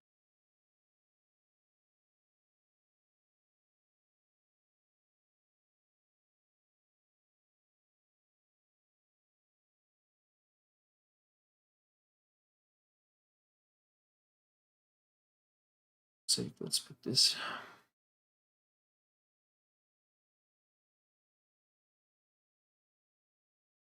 So what is actually happening here? Wrap our heads around. This could be written as first 5 parts.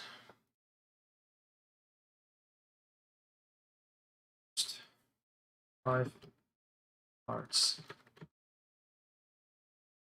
Take this out.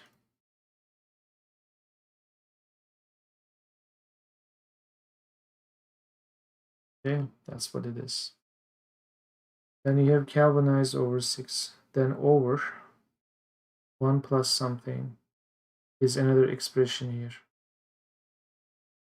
Another expression. Then finally, this is a separate expression. Because this will do their job because they have precedence. Then minus something.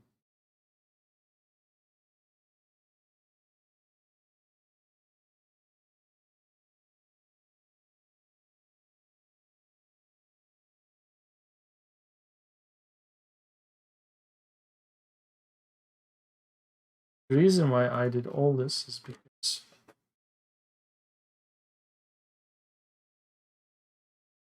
I want to take this to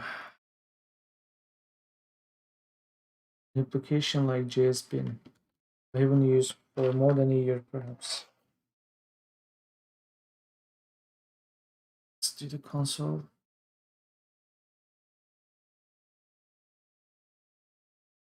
Console clear. Console log. Something like this.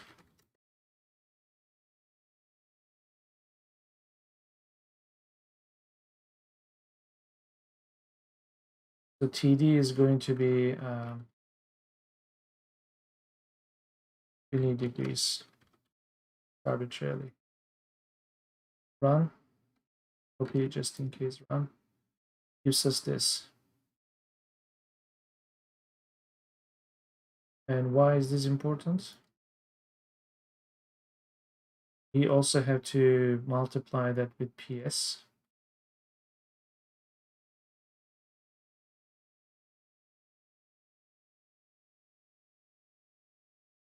This. Did it give us the correct results?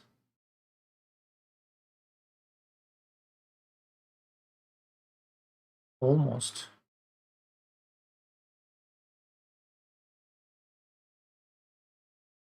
Oh, because TD is actually 21. Perfect. So I did not fuck up.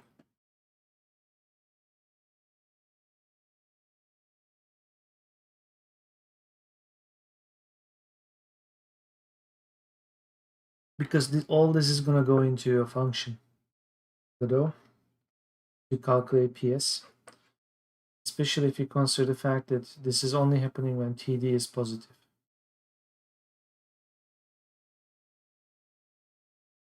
Which means we have to break down the second part of this if-else block. But now that we have access to PS, with PS,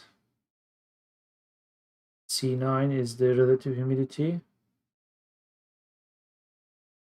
Let's say relative humidity is also this.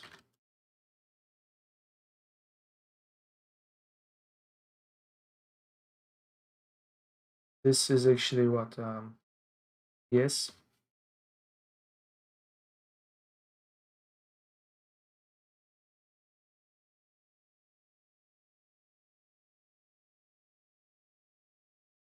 RV arbitrary function. C9 is RH over 100. Also do console log.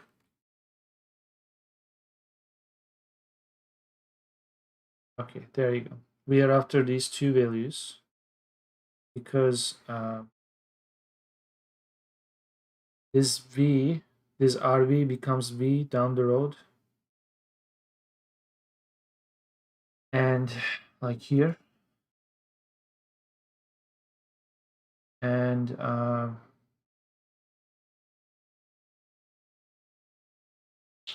PT, we know what PT is, that pressure. Okay, we are good to go. Constant V, we just calculated out of PS.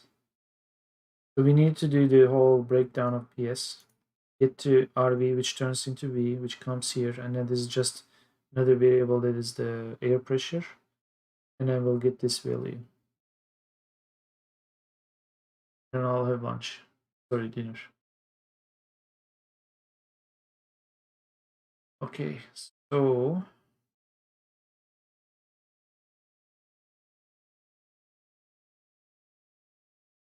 how should I proceed now?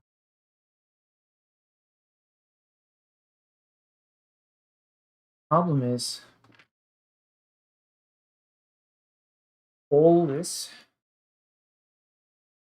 we are trying to get to a realistic absolute moisture value, so we could actually plug it in here. So that this value would be realistic. This would be, say, 21 degrees. This would be 0072 approximation. So this M value will be this, actually, like this.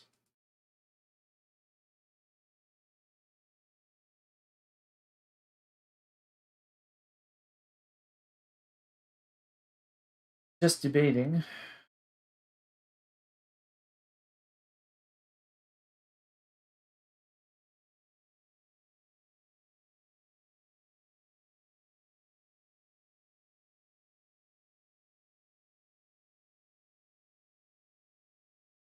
First of all, if there's any point continuing this work here, or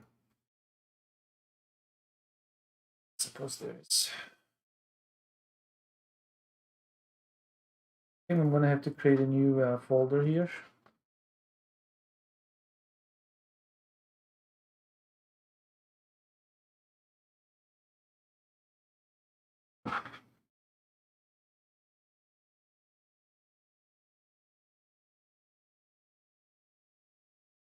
Is going to be absolute CBS, but absolute moisture.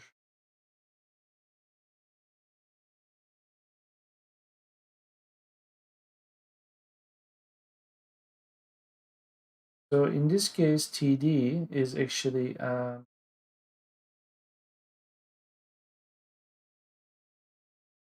T. Okay, so we'll cannot exactly write all these parts. And maybe do them as like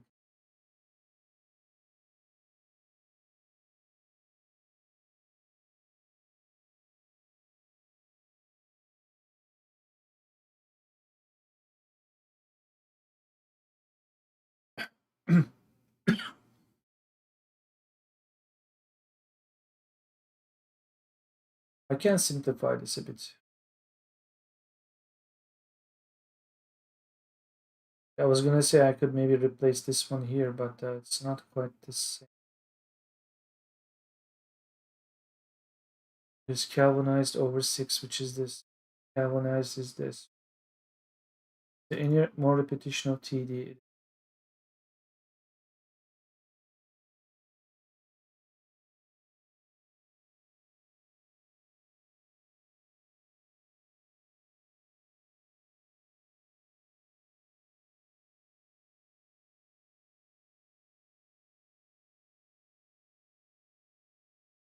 What if I replace?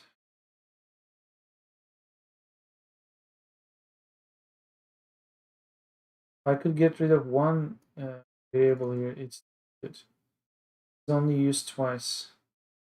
I will hard code this here.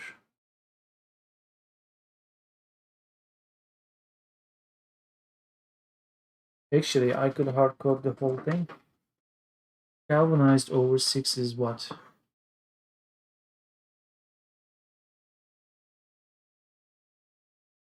Call it Calvinized over 6. Okay, Calvinized over 6 is essentially this. Let's do it step by step. Okay.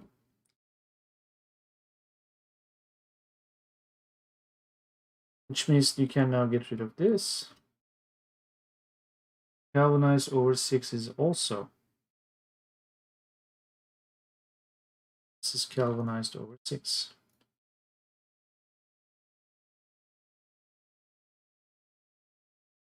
And now that we actually have that, 6 is never used anywhere by itself.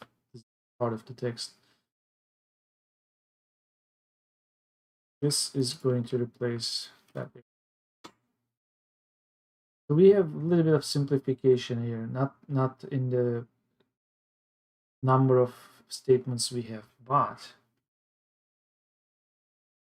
imagine this. Now that we did that, Calvinized by itself is no longer used in anywhere by itself. It is always used. So then this actually becomes its own expression. You become this, and you are gone. Now we will see the benefit. Okay. Calvinized over 6 is only used one time here. It's sort of worth keeping it. But if you really want to get rid of one more statement there, one thing we can do is just write this here. So that poor Calvin is also repeated here too. Sorry, Calvinized over 6 is again taken out of here, and then this is facing this. We have one few things. One few thing instead of how many? 7 plus 2, 10.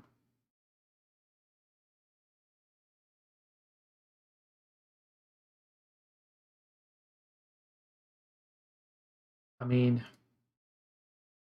we are really writing it that way. Let's be like that.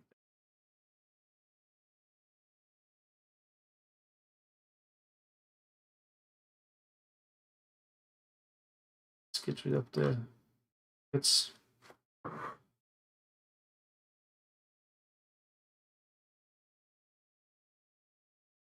For Kelvin.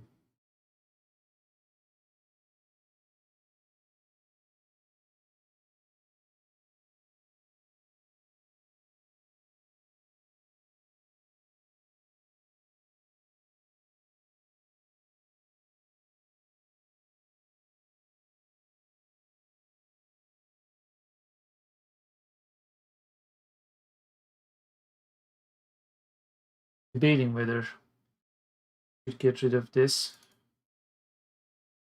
We just have poor Kelvin. I'm tempted actually. Because I may actually do these 5 and 7 parts as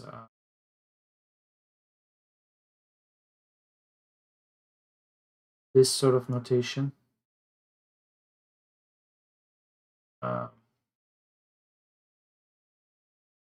Let's see.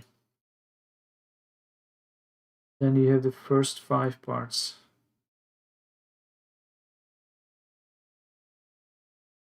And even that may be replaced as like P1, P2, that kind of thing. Okay. Still going to be a long thing. The part that is long.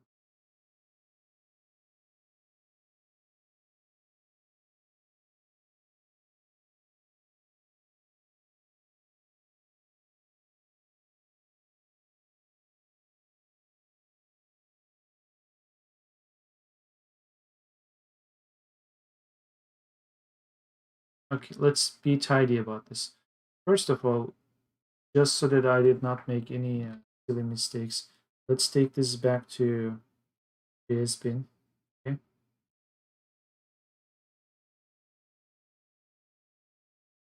So far, I have only changed the exponential part and this part. So I'm going to this. This part is already this. So when I hit run, I should actually get the same results, and I'm getting results. That is cool. So let's implement this in other guy here. So I'm going to do it here. I'm gonna have to pick a new symbol that I haven't used. Too many damn symbols. I don't think we have used K. Have we?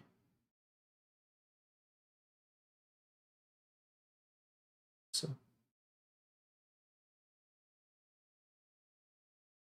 part 1. Let's kind of pretend it's Kelvin 1 equals. I'm first going to do this 7 parts. I have to do the poor Kelvin somewhere.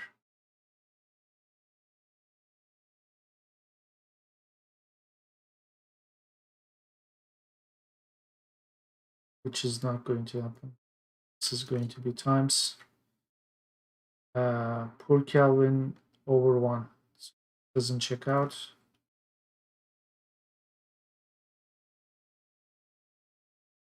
Okay.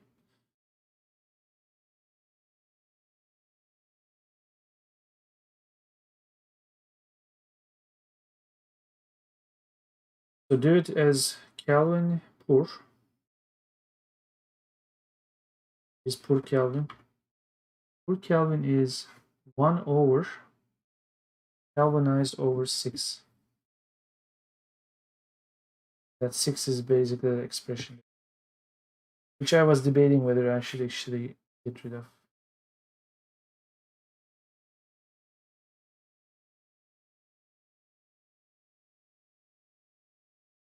Too many damn symbols.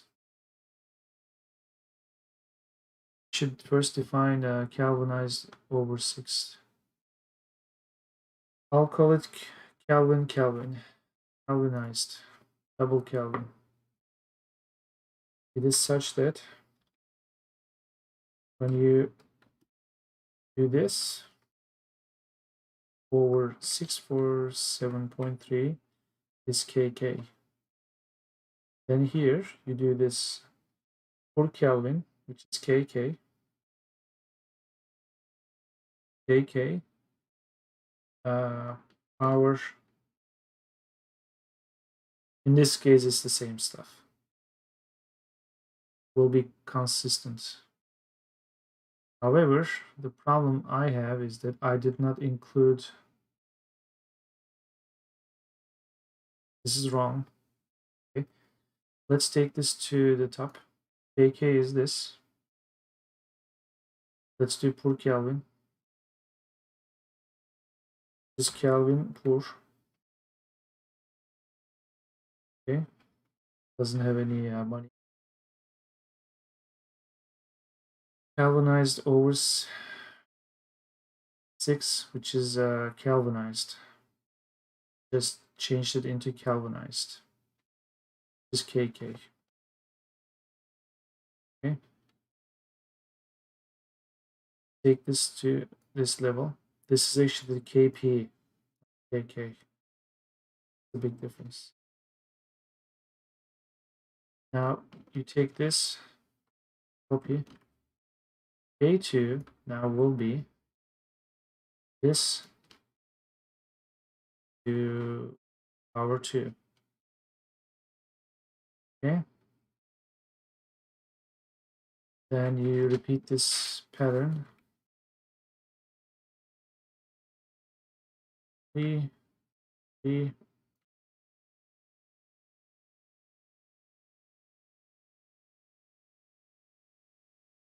Would you please click?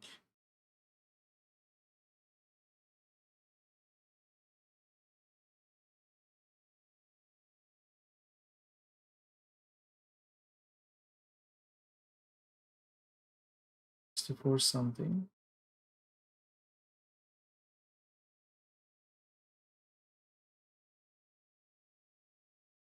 Five.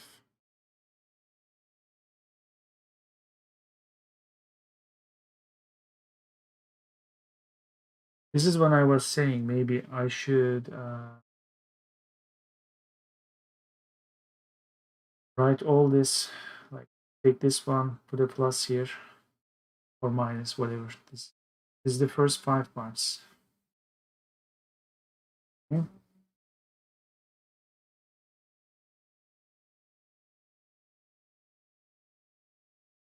But instead of doing that, I'll do it this way. I will now keep defining 6 as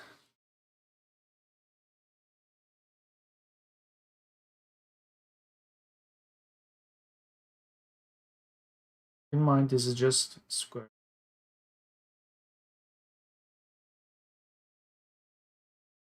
Square case 7 is 10 million.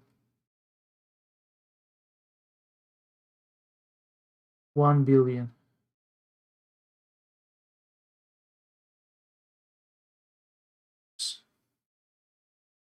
Now, instead of writing the first 5 parts, I will actually group them here. I will call this Kelvin thing.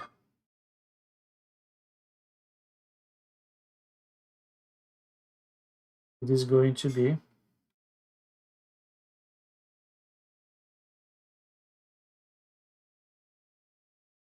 Kelvin 1 minus, let's actually write the whole parts, minus, plus, minus 2, 3, 4. Okay. 1 minus 2 minus 3 plus 4 minus 5. That is the first 5 parts. This is, wow, I kind of already wrote this anyway. I didn't want to do that. Okay, I'm actually not doing that. I'm still writing the thing. Then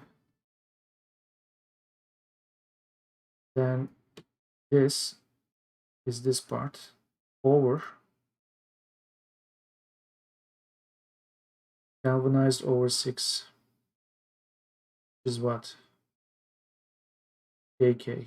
It's the galvanized.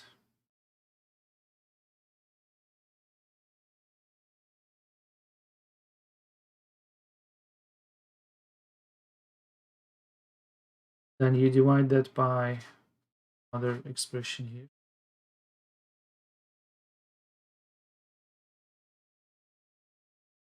Let's make our lives easier.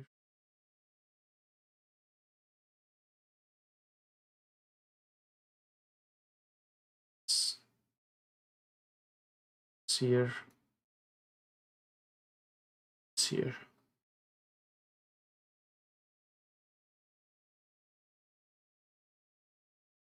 Remember, all these three are happening first, then minus these two expressions.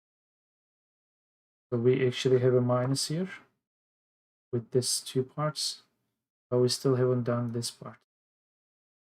Okay, this is over this. So when you have a over b over c, which means a times c over b. Sorry, a b c. Yeah, a times c over b means this expression gonna come here.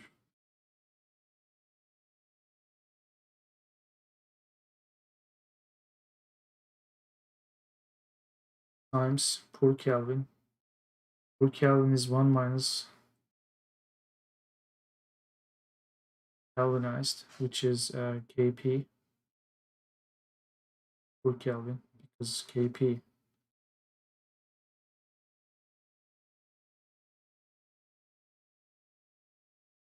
plus part 6, K6. What the?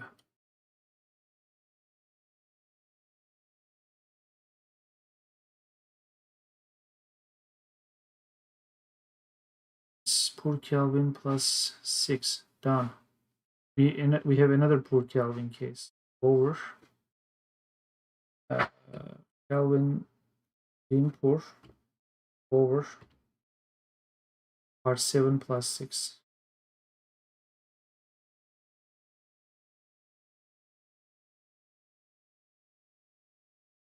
Done. This is giving you the thing.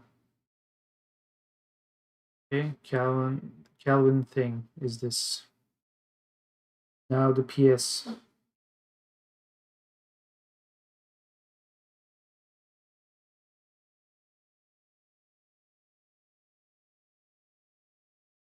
Now the PS can go two ways here, according to this mad science here, because I still haven't done the second part of this.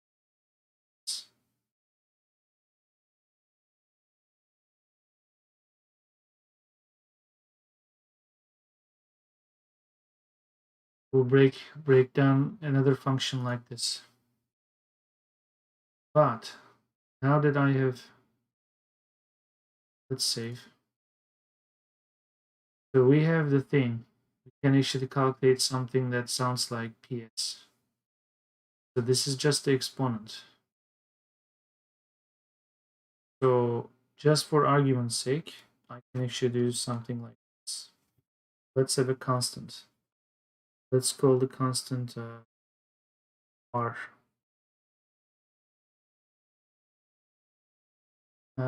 E to the power of this thing times this times e to the power of k. Okay.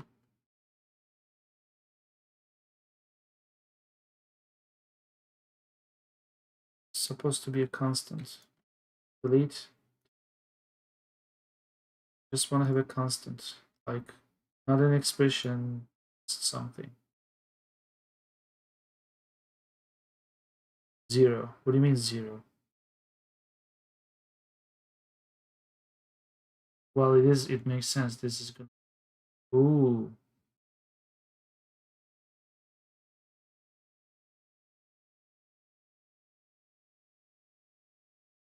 So this guy calculates it correctly, but this guy doesn't.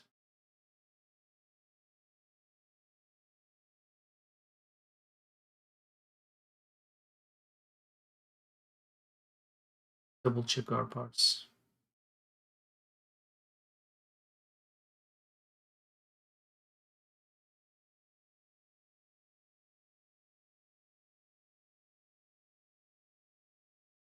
There's one wrong term here, and then galvanized over 6 has become KK. Because galvanized over 6 is essentially something over 600. We could actually just type this galvanized. Doesn't. And per Kelvin is KP. Hold on. 1 minus galvanized.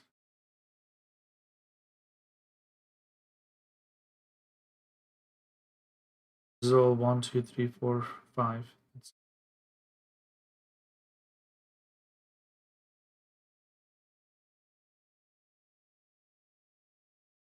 1 plus times per Kelvin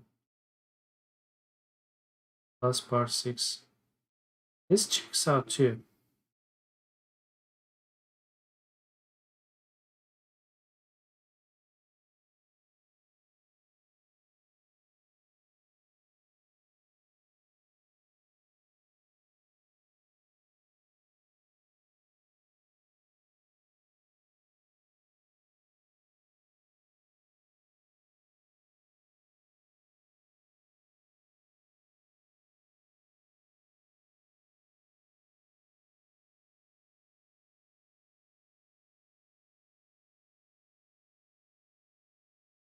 Are you perhaps running it down?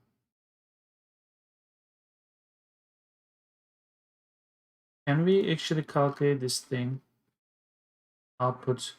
Because if this KT is not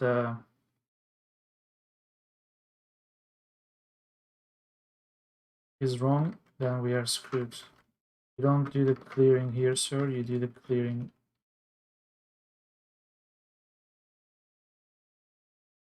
Here is KT, which is the thing. Our calculation is wrong. This is correct. This is wrong. But you need a mechanism to double check your. Let's see where I did screw up. I think I copied this as it was.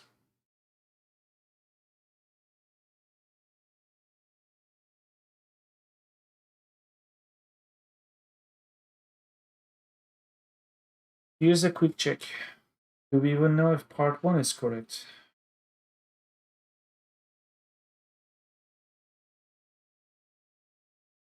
Part 1 is correct. Part 2 is correct. Part 3 is part 4 is also correct. Part 5 correct. 6 is correct. 7 is highly correct. So the thing is not correct.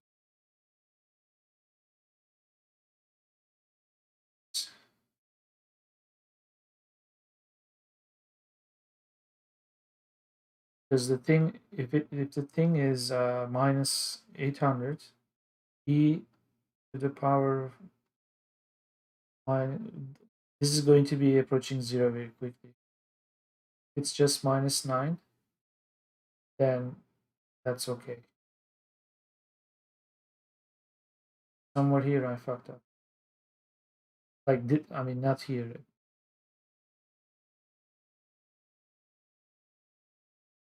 1 minus 2 plus 4 minus 5 over Kelvinize over.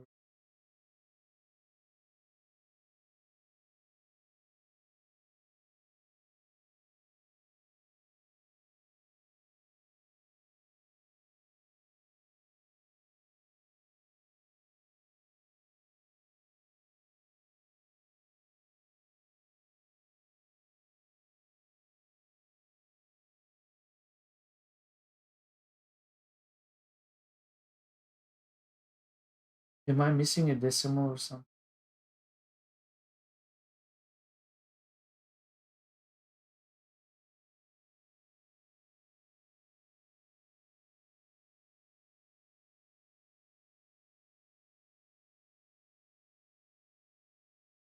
The fact that this is too low,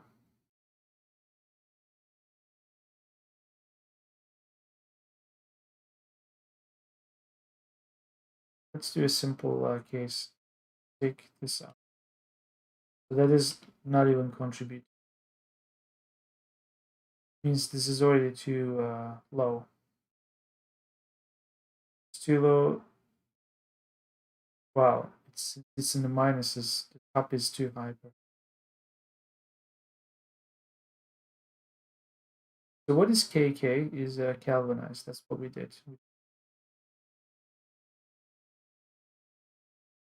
So that is simplest thing. We shouldn't really doubt that. So this is constant. Calculating correctly. This is the part where we have a bit of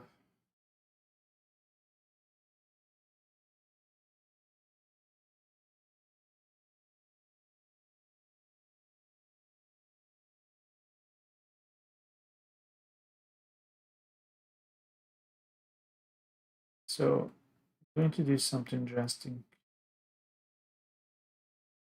Oh, time to ban somebody.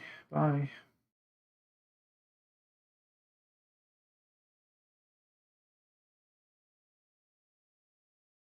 That is actually helping.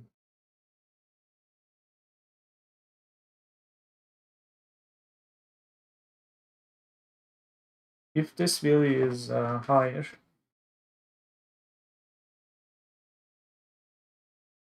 or lower,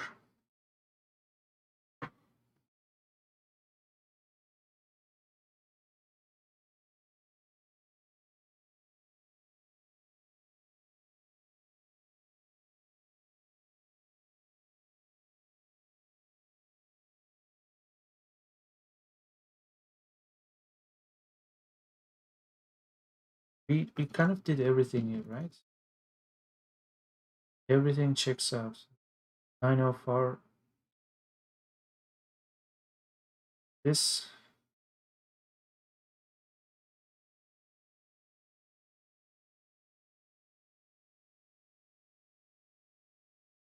even this checks out.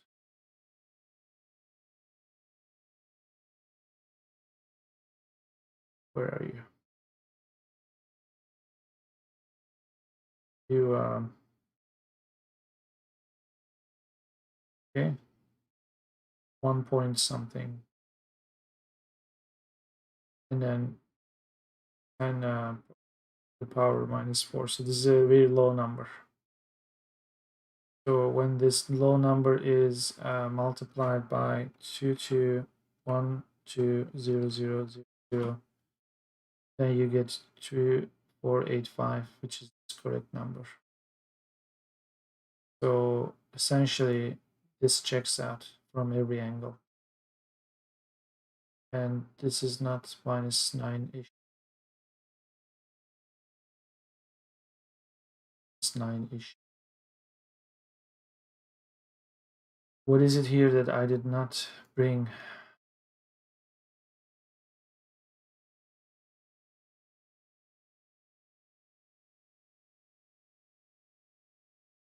I mean, by basic math, this essentially when you do this, same thing, right? Because that actually goes to the divider or divisor. Same wrong result. The result is wrong, but at least it's correct in the sense that it is the wrong.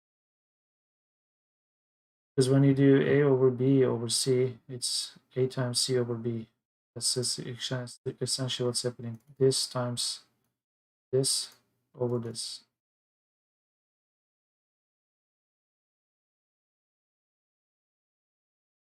So the only thing that I might be misinterpreting here, which again I don't think I am, is that this part is also happening by itself.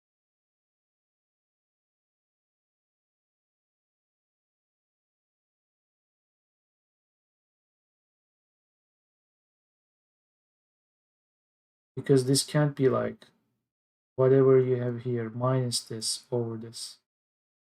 According to the rules of greater precedence.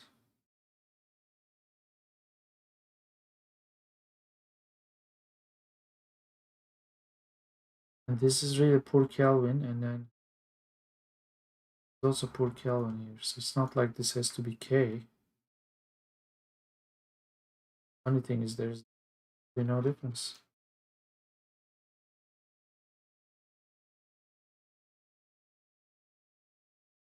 The fact that there is no difference was also shown.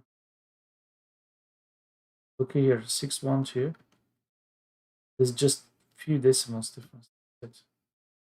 40211.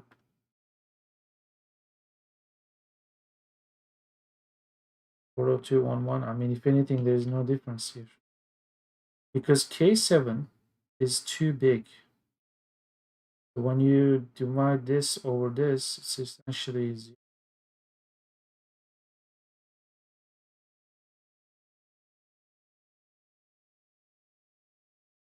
Which means this part is already wrong. If anything, this part is not contributing much. This should already be close to minus. It is not.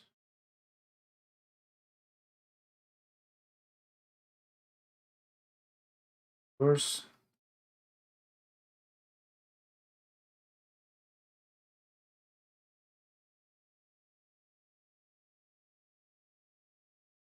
I'll actually fix it here. Instead of calling it Calvinized over 6, I will call it Calvinized.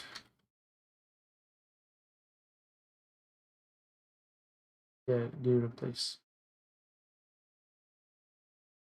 Part 6 and 7.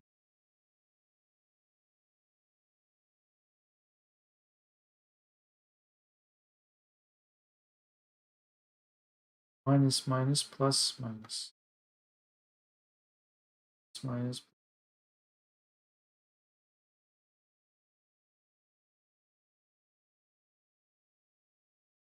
Did I do?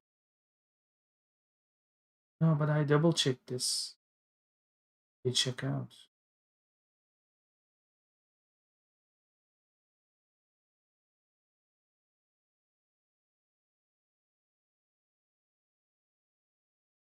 Point is,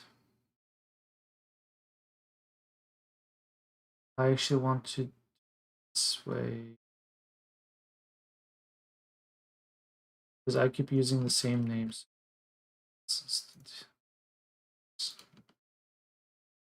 Run it again. Stuff clear.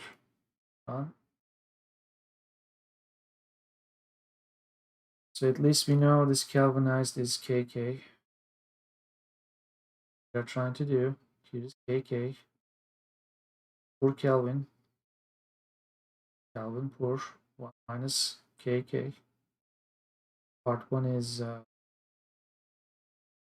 fine. We have confirmed all this. It's always poor Kelvin. Poor Kelvin.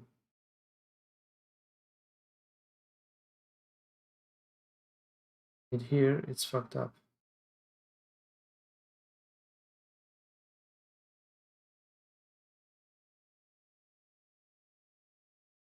Can I really trust this? calculator. I do. Here's first 5 parts. Minus 30 something. Good. Here's this part. It's 9 point something. Okay. Which is per Kelvin plus part 6, which is this.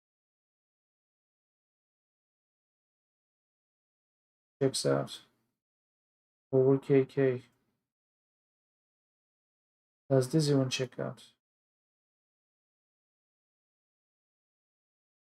That's huge. When you do kk,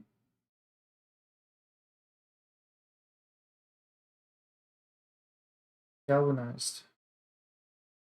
What is kk? Per Kelvin. No, no, it is correct. Galvanized.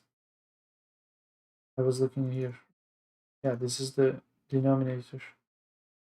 Galvanized kk, which is this. Correct. Okay.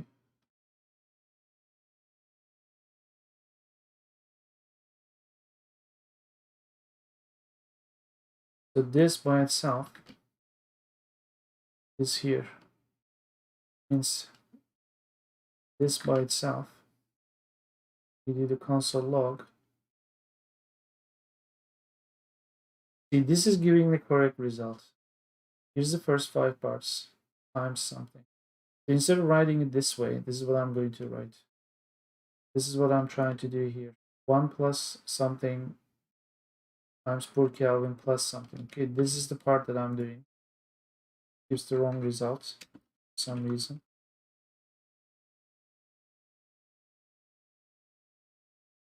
Yeah.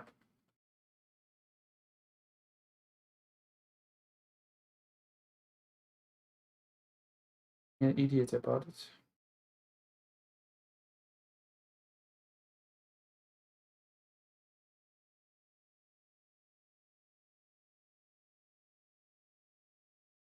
So you divide Kelvinize over this, and then everything else is divided. But I mean,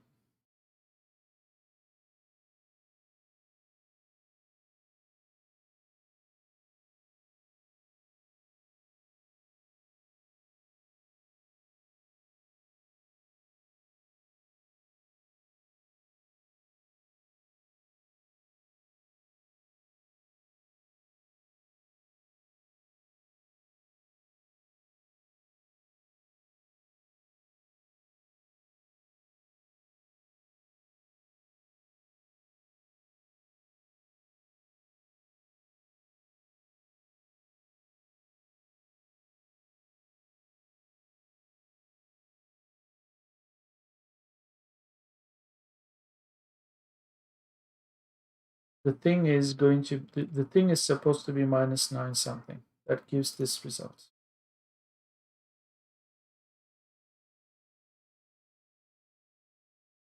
Let's create a thing 1.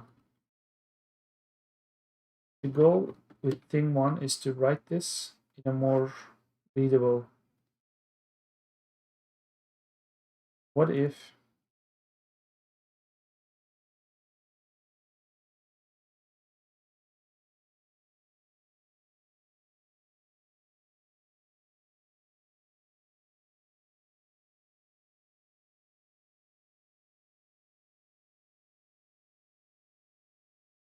our course is not defined?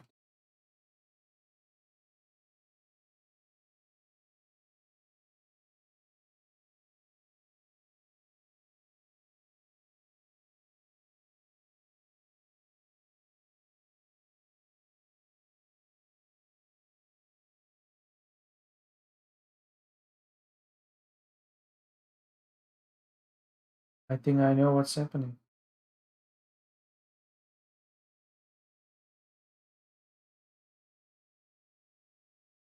This is why sometimes you need the parentheses to make sense. This is actually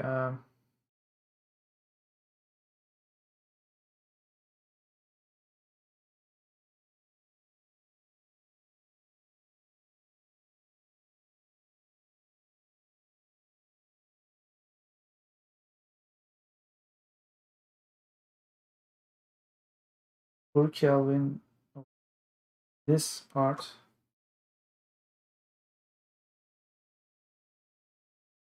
4 Kelvin over 7 plus 6. It's as if that part is treated as, doesn't make sense.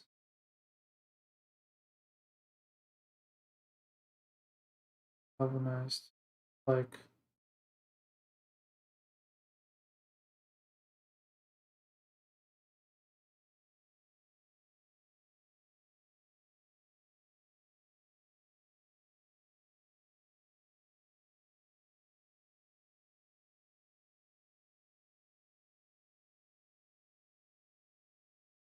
I think I'm finally getting what's happening.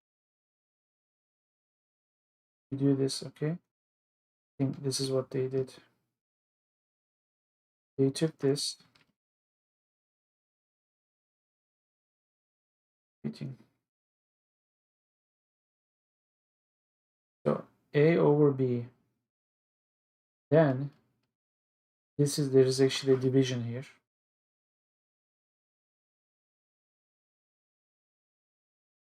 Now this whole part is the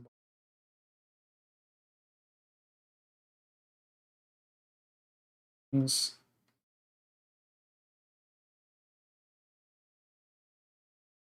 okay. First 5 parts over Kelvinized over 1 plus blah blah blah blah minus this shit. Okay.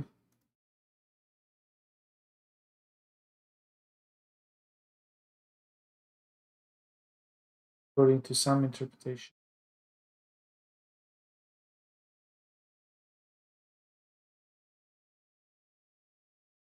Then doesn't make much sense either because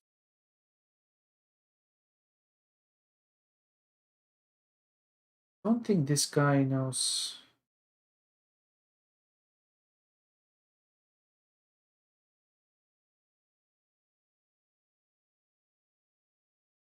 Smarten up before you make bold claims.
The goal hasn't changed.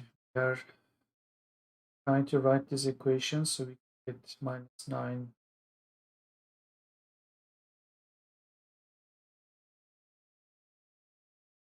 The order of things here is,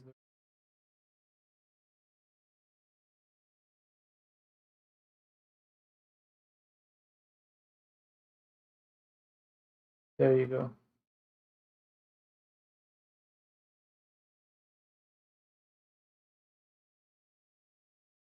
It's done.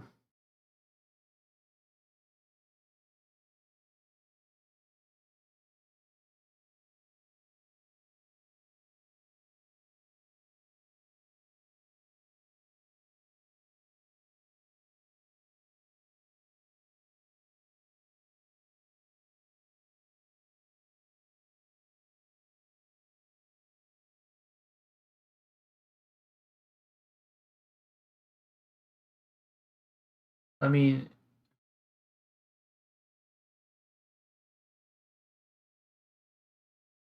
doesn't make any sense.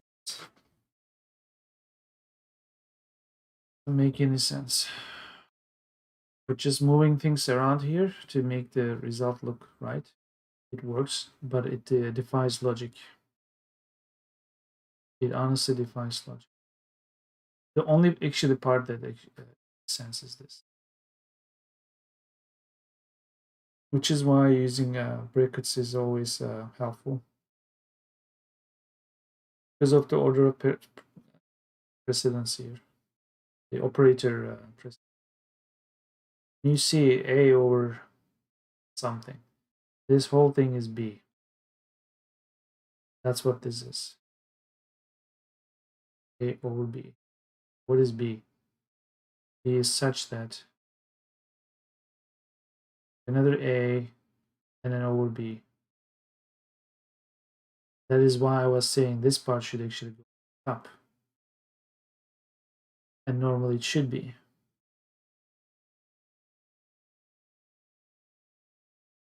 And perhaps if you actually wrote it on paper, you would actually get the correct result. But thinking this application the way I'm too tired for proving that their tool is wrong. Maybe I'm wrong, but this doesn't justify the rule here. Anyway, we have the correct results. No longer need this. You don't need this. So we have some PS, which is this, and then RV. So essentially, this PS is just the next. What we are after is the RV, which is the relative humidity, which we tried to say as R. This is wrong. So wrong, wrong, wrong. So R is the humidity value. We set it as 50 in the constants. Well,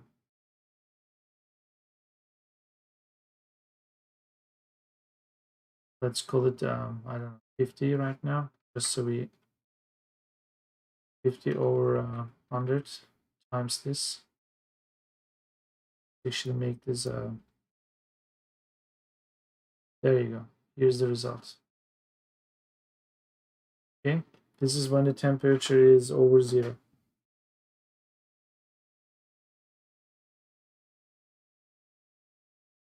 So this will be a variable, and this will also be a different thing. It's above 0 or not. Let's save. Somewhere here I need a constant. I believe I already called h. Why don't I call these two things according to let's get this bigger, was x s minus x, maximum humidity ratio of saturated air.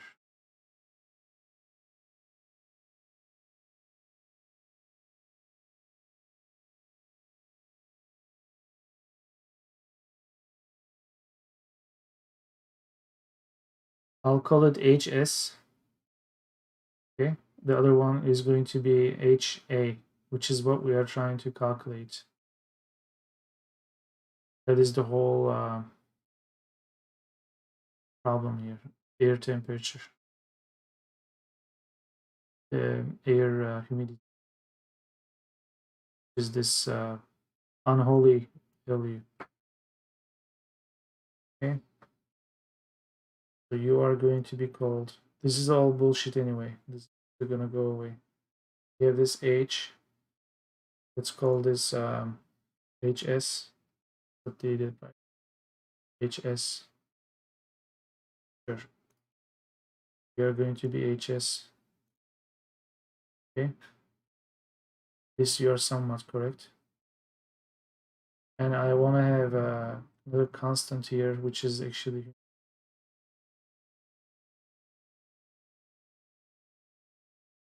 it's 50. Okay.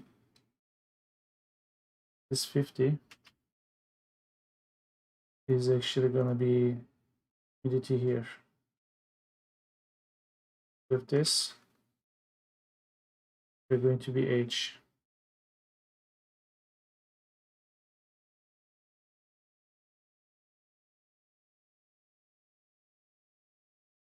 On to the next battle.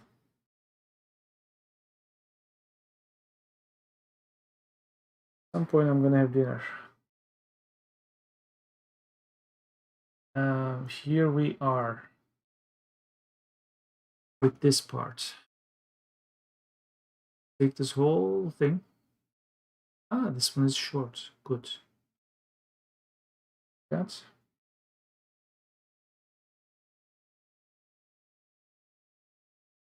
By the way, I think I should be saving this somewhere.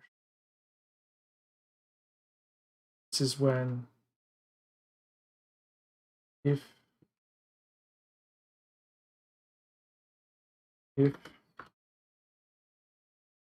0.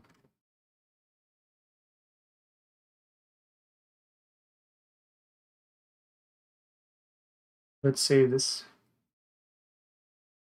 Under work, data. Oh, and push it.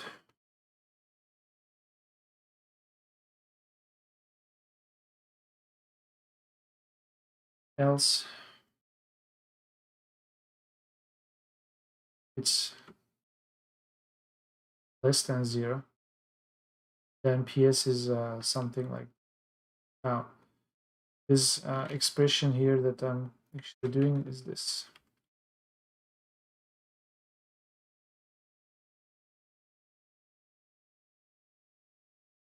Let's not forget that. Okay. And in this case, it is PS. PS is 100 something. Okay. So we are still calculating the thing. And we actually did this. This is the whole unholy part. Let's break it down. We see a pattern like this.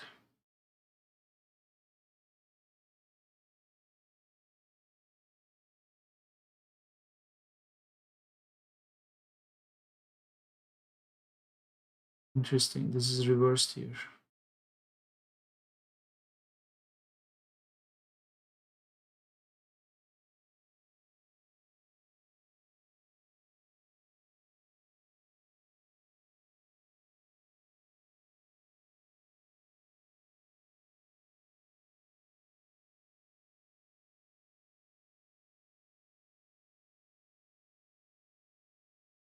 So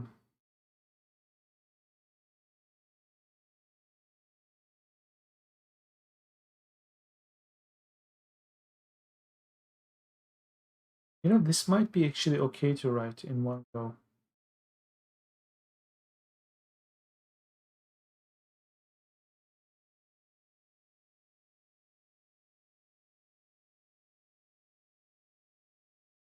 This is KT thing, the Kelvin thing, above 0.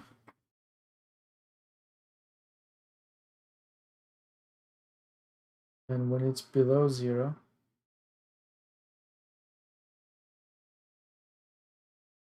I will call this KTP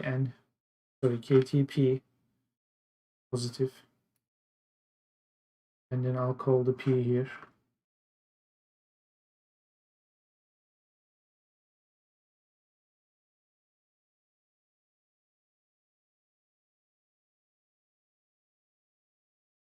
Here.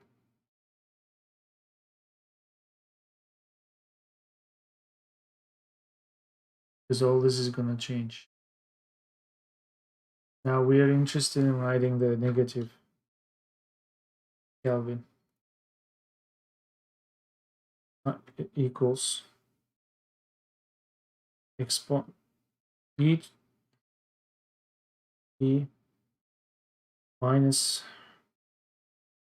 20 947 times.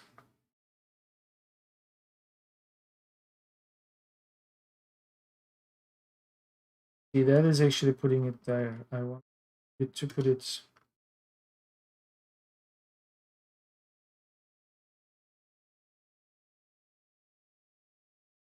Can you convert this?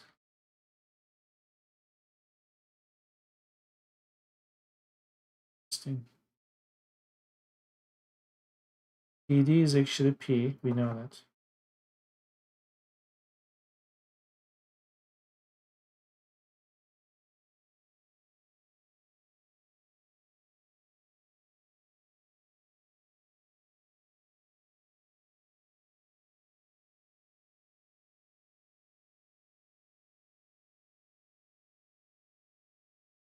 I want to first double check something. This var thing, okay? This is a mathematically correct thing. Want to see the result here. PD is 21. I want to see the result of this in, here's the thing, 30. Whatever I'm doing here, this Kn should give me 30. That is going to be the validation. Because now I'm entering that area with the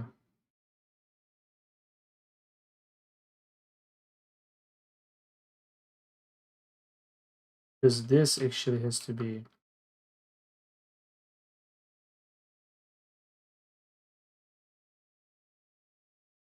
and then this whole thing actually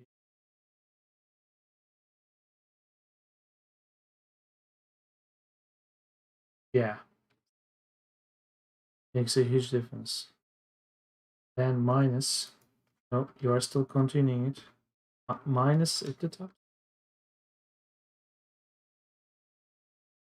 Minus at the top. Minus.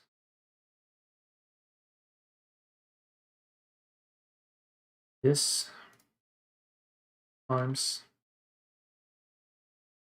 logarithm log,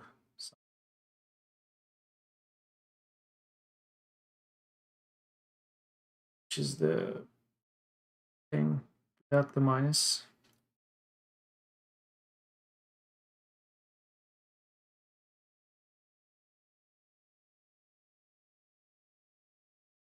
Okay.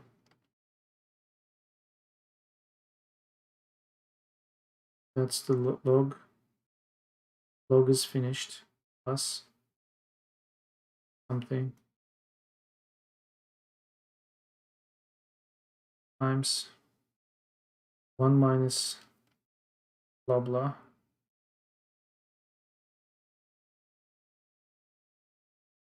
1 minus something.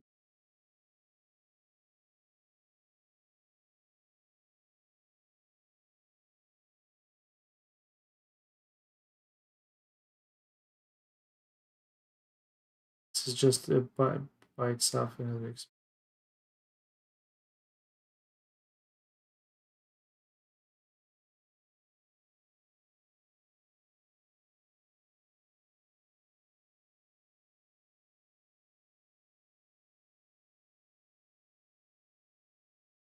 No, see, it's not that. The whole thing is divided. First of all, you are P.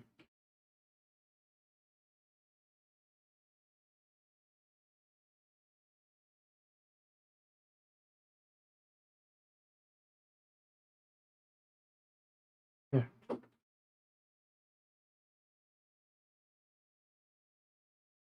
Times 1 minus something plus P, and the whole thing is over 2.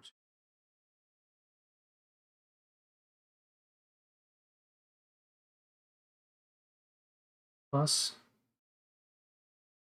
log 6 something.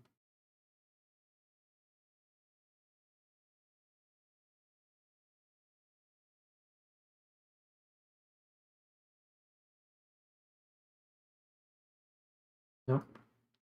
30, and yet we are getting 7 something. Thing is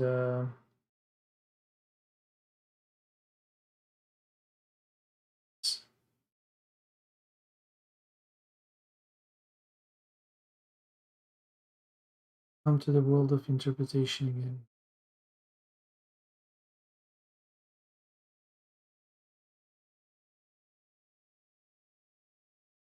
Let's check the application.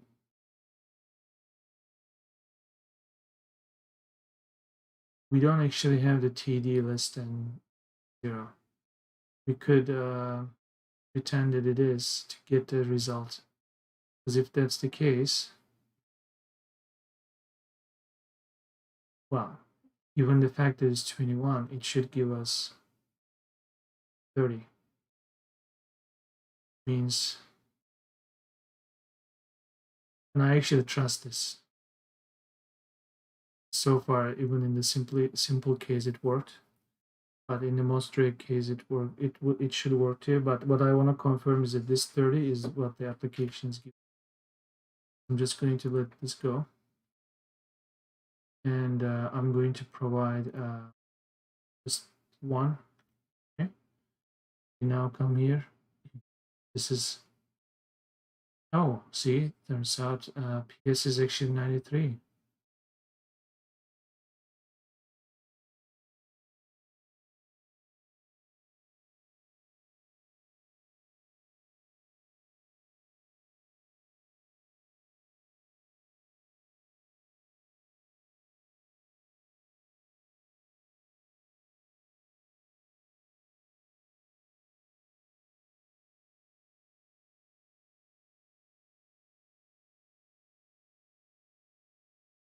This PS is only,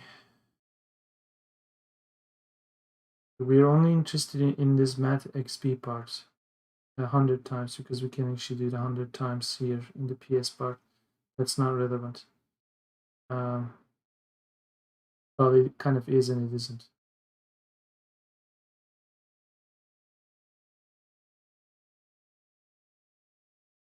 The thing is, PS is only 100 times this value, which actually is 0.93.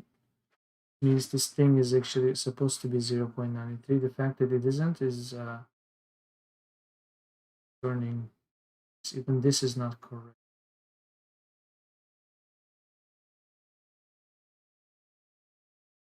This is a whole other thing. Okay. But this is minus 21. I am actually supposed to provide correct temperature. There you go, 0.93. We know this, they both work just fine. Okay, we just have to change this to the proper if condition. The thing is correct though, in both cases. Thing here is not correct. This thing should have given us 0.93 something. This is the thing. Should have been this. It isn't.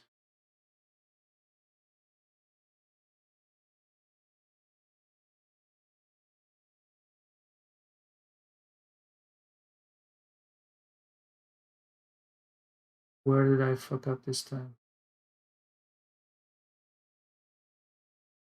It's going to be really hard to figure it out here because I haven't really broken it down to.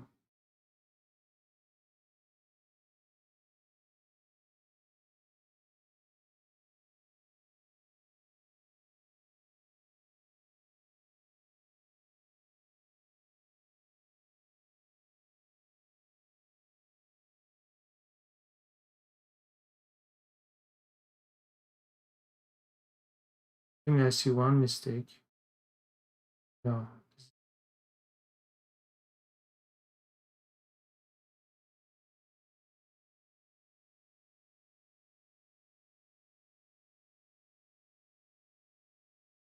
You know, this actually feels like the whole bit.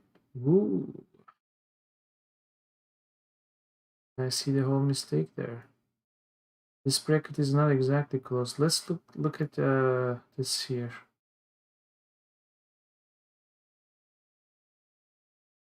And yet here is closed.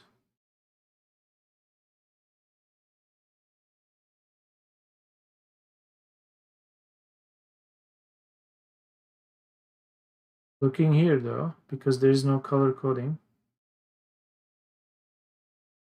you think this is just, this is minus 20 something, minus 20 times something, and then minus 3 blah blah.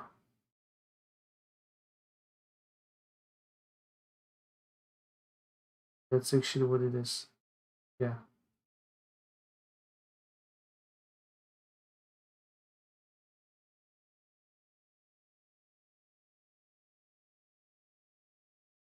Here's the problem though.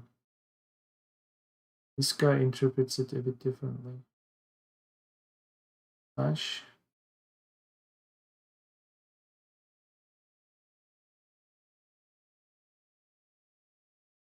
I mean, good luck.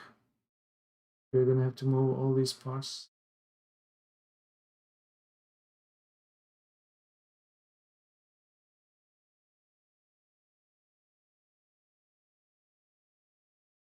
All this here, you know, it's a thing.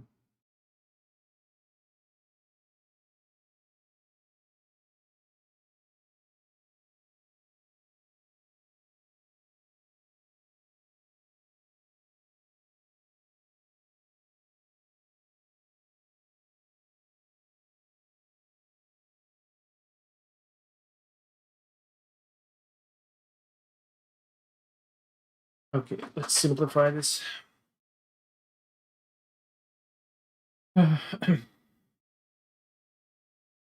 Let's call it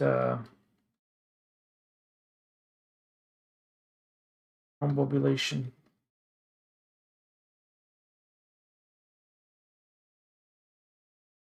You see a pattern like this. 275, 273.15 plus TD over this.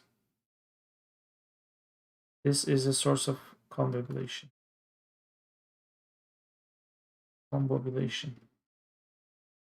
Anytime you see, try to discombobulate it.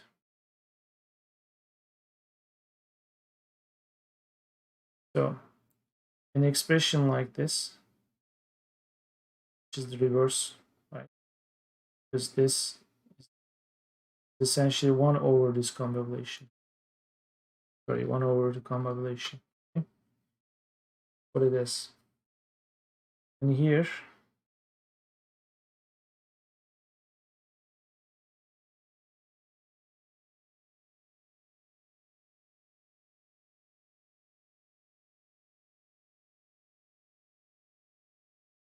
this is again 1 over combobulation.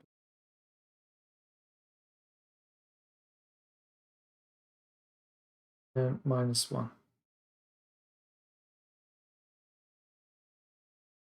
Now, what I want to do is this. Take this. If this check,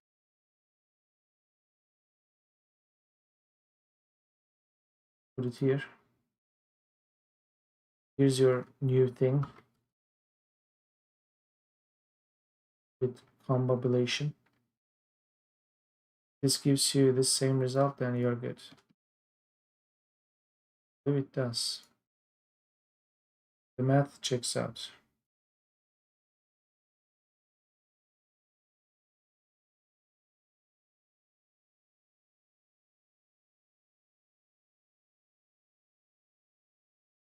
Do we actually have anything about KC?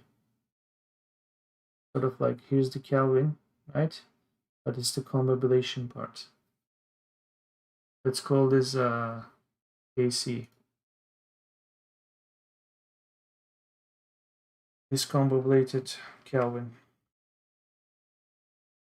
Essentially this.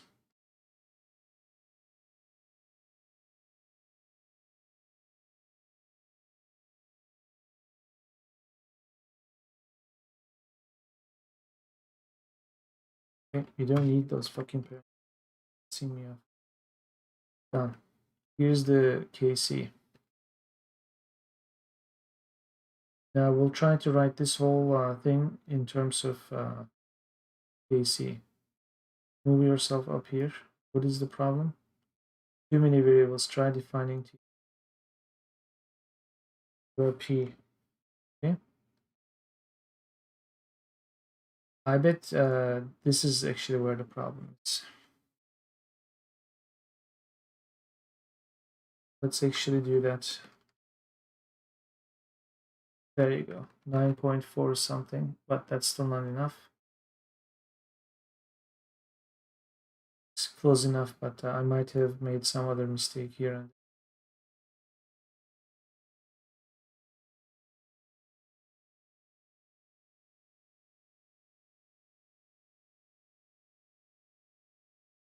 not sure if this is actually an approximate thing,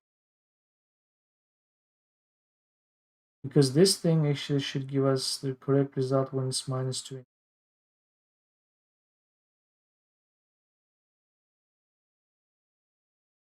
temperature. Your minimum could go as low as 40.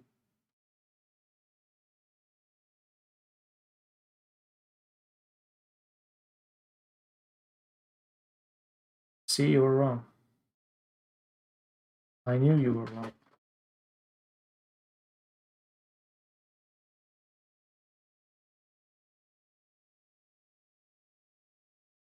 Silly thing. 1 over combabulation -1. I have no idea how I'm going to write this here.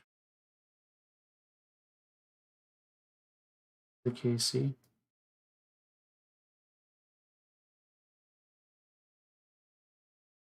Still wrong. This is the KC. Oh, hello. The result has changed. Oh, this is 1 over KC.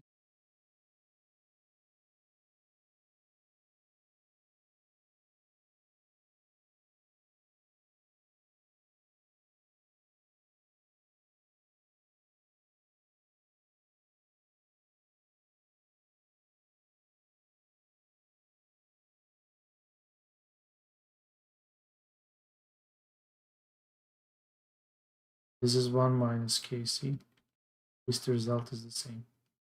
Wrong, but consistently wrong.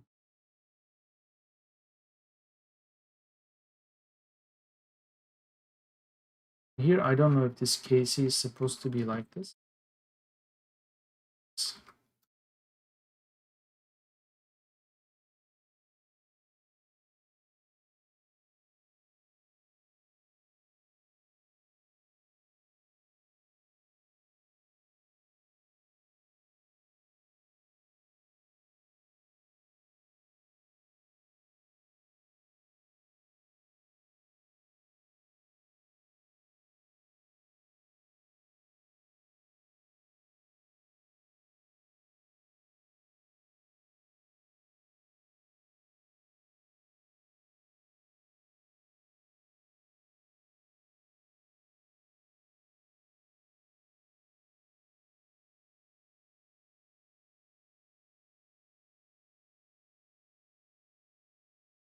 It's messy.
Can we fix this?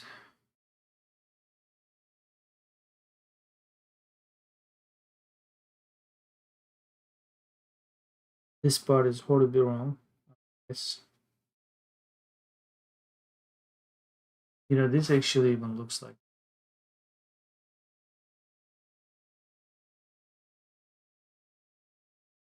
Yes, this is what they mean.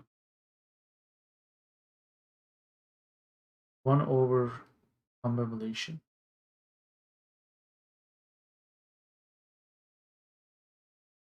This one is this under normal circumstances.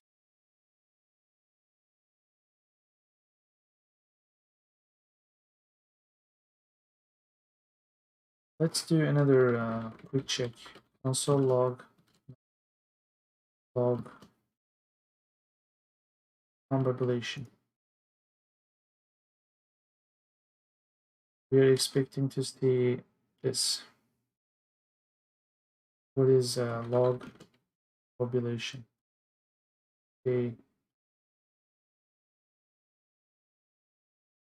At least we know. Ooh,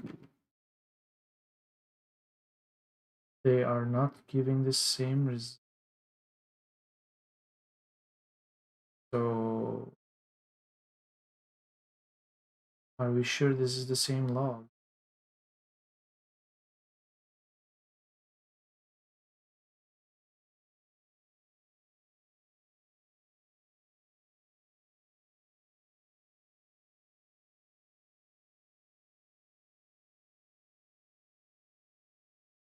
It's 21.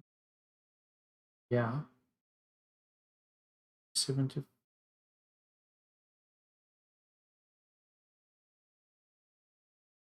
Combination. Math log. Base 10 is giving us this.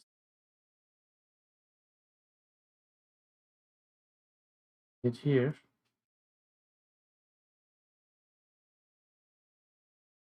Wait a minute.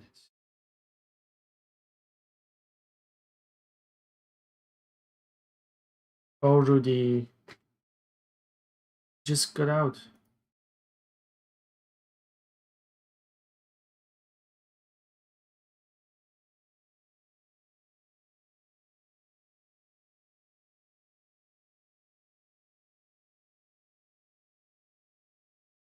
Log.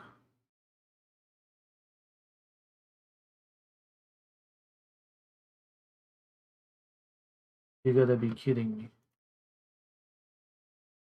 It's the same thing. But this log different than this log.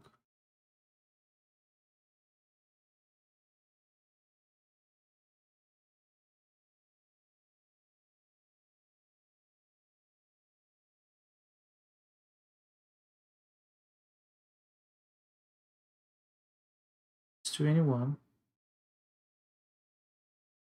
Okay, I'm so confused. What is combination? 0.92 something. 0.92 something. Accept. The log of it, according to JavaScript, is this. According to this app, is this. What is going on here?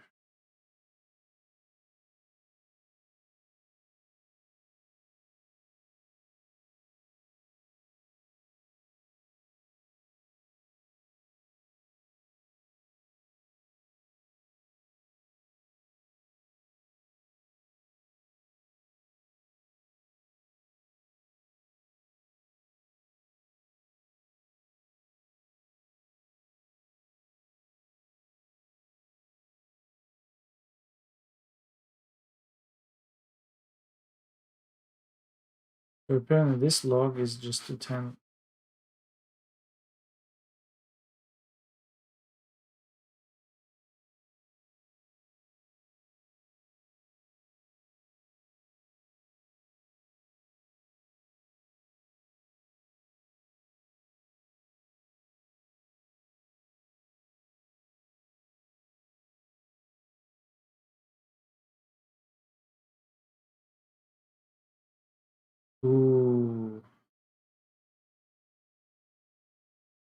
video log.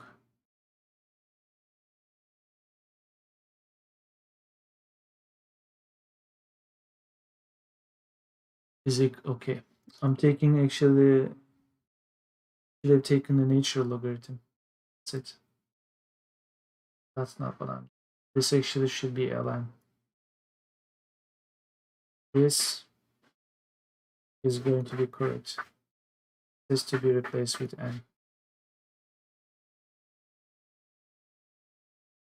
Okay, this number is the number we want. Put, which means I can actually put all the convolvulation back.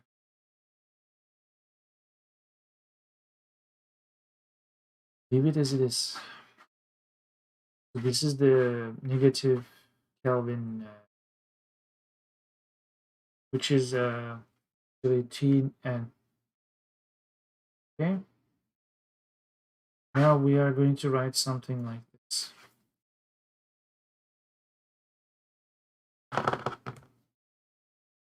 We need to write something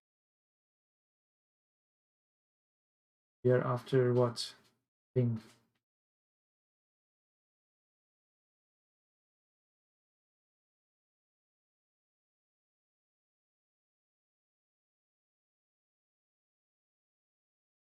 Is good so far.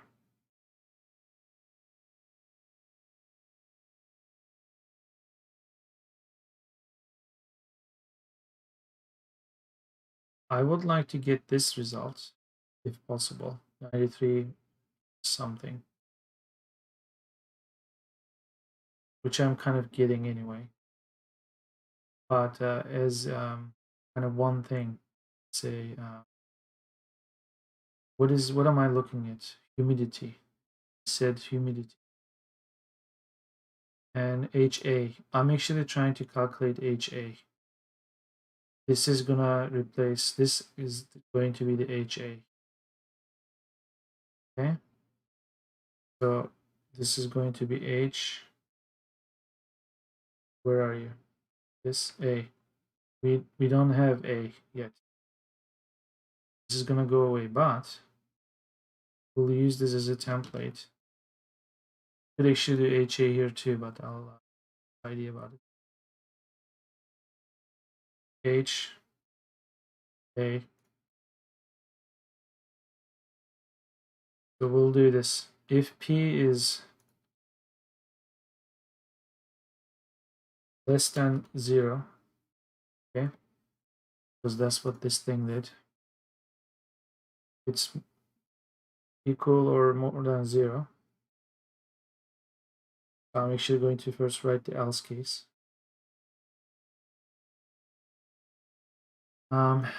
What you are trying to do is this 100 times K again. Okay, 93. That's what we want to see. Happy news. Right there. That's the PS. And if it's not that, can I do this? Good. Then it is this. Funny thing is this, here humidity plays a role.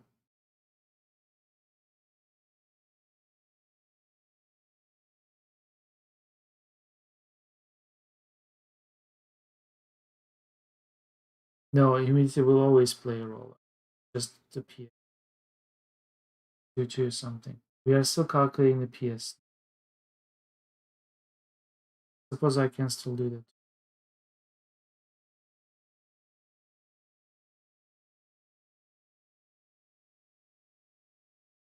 Suppose I could do that.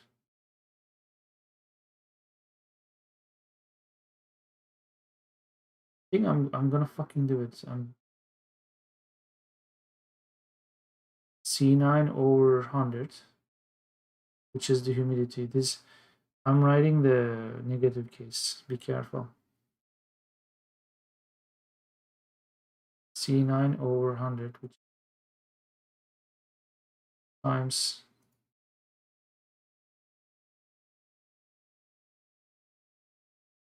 C9 over 100 times PS, and the PS in that other case is 100 something something. Okay, this is actually kind of checking itself out.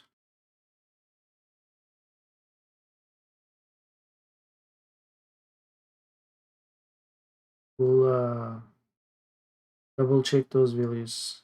I'm already kind of pushing it.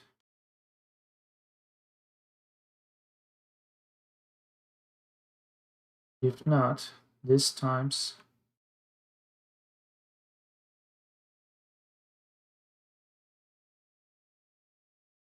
should go away. Even this might go away soon.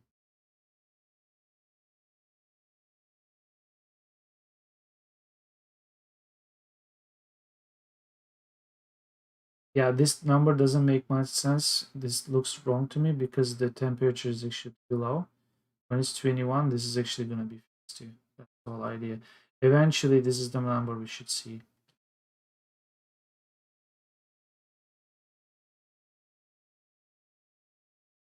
This exponential is actually not quite here, right? I think that is also.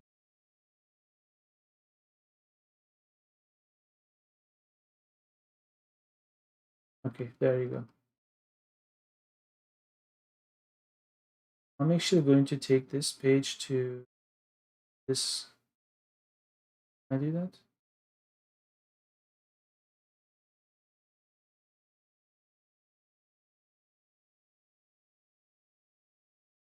Too much back and forth.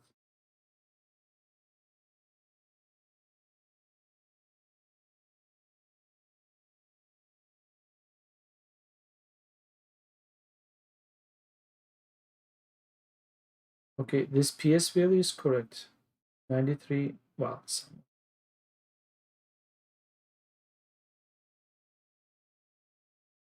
where I fucked it up. Trying to calculate this HA, which is the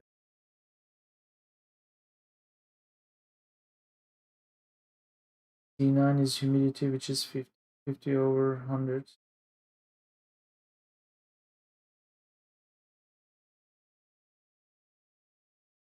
You know, do it right, man.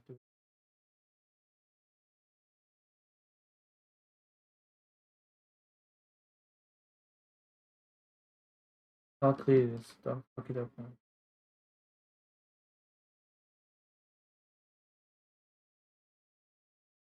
The decimals are off.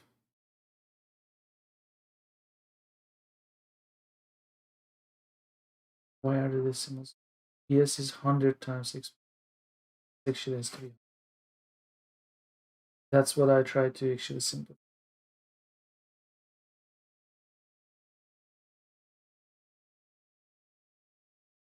And A, instead of doing E to the power ATP, we'll actually take this whole thing and we'll put this into the exponent.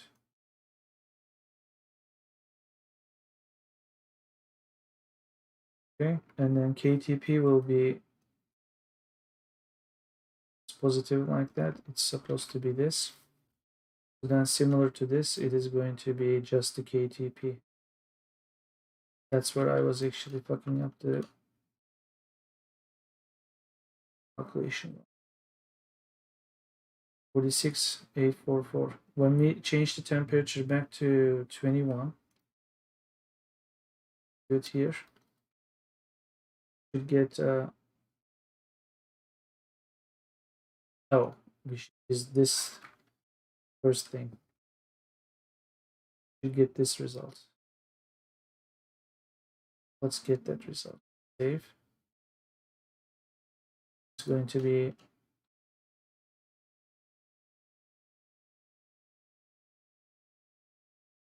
there you go, done. Now this value, HA, we are able to calculate it. But this is only part of the battle. Because now that we have this value, which is HA, Now RV here, right? This RV is used here as V, and this is actually a whole different value.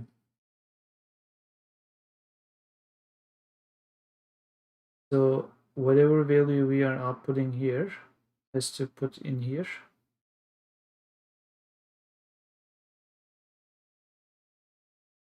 Um,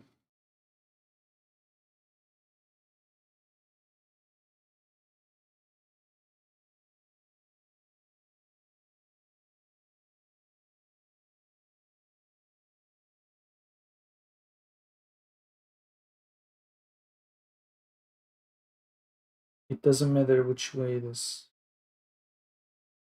is still some value which is not exactly H. This is what exactly this is. There's no labels here.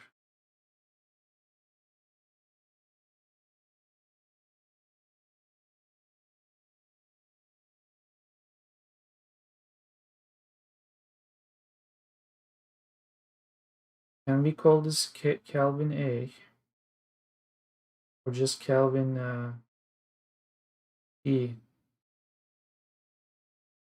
KTN is this, KTP is this, KT. We haven't used KT.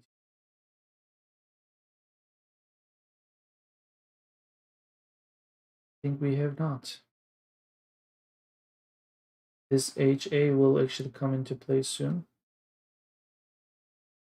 For now, this is going to be KT. Because this formula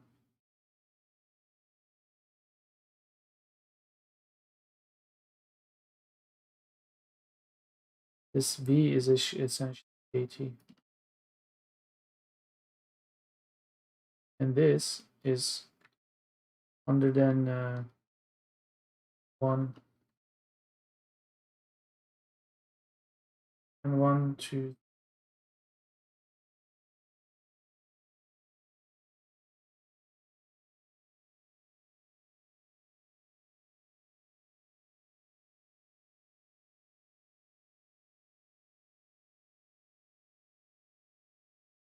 I'm going to change the temperature to positive. So we can actually jump to the next point and see.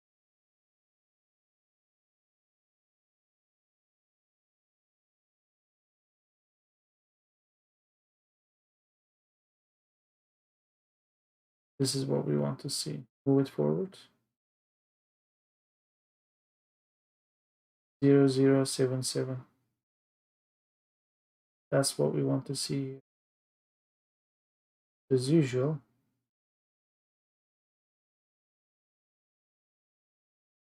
so let's make this 100K like this. Let's make this over. Also 100K.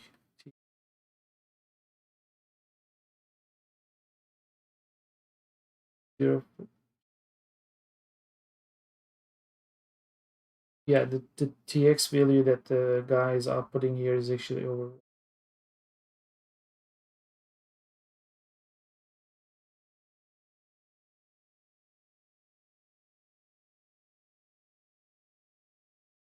Still doesn't check out though. Because this by itself should still give us 0077. What is PT here? 25. 101 325.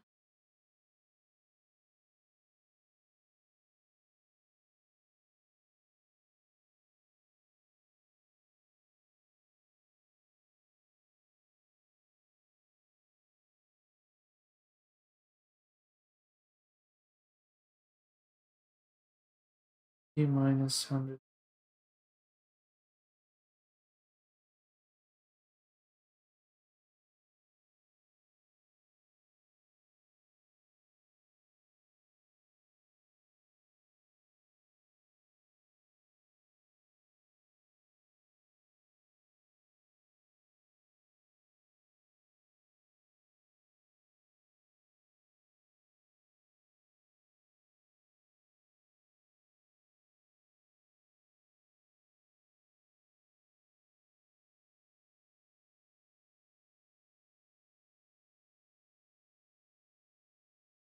0.00.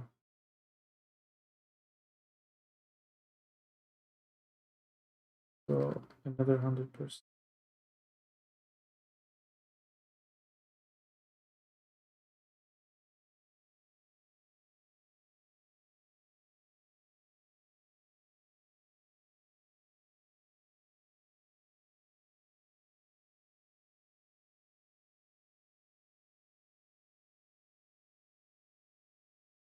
If v is coming multiplied by 100, which is essentially the kt here, why are we dividing it here? Only to multiply again. Okay, somewhat correct.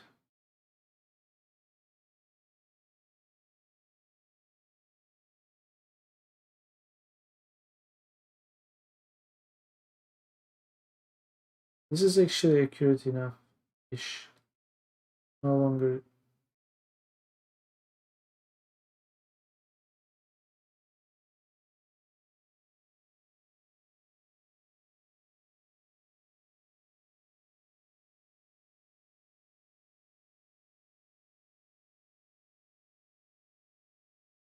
This just has to be divided again over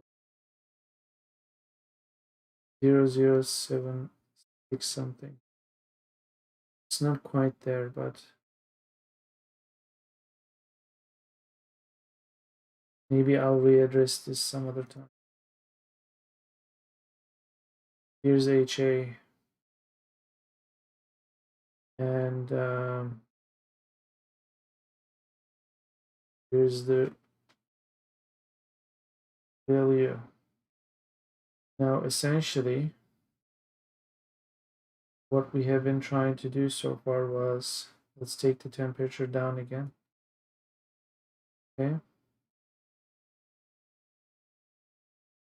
Actually, this can go. Okay. As the temperature is increasing,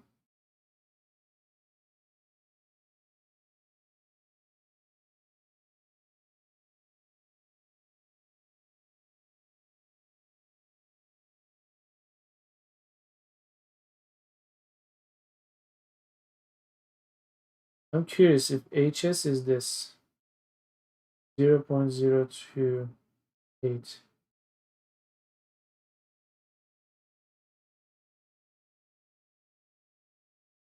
That's actually kind of good, because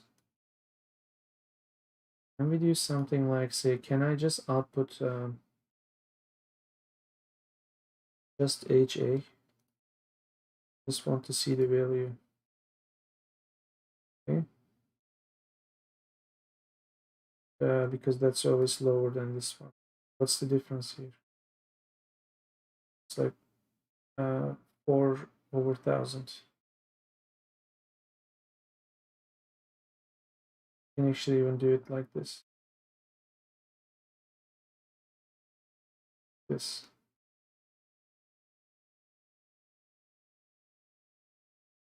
How come you do this sometimes? And suggest that we show it when there is actually a variable.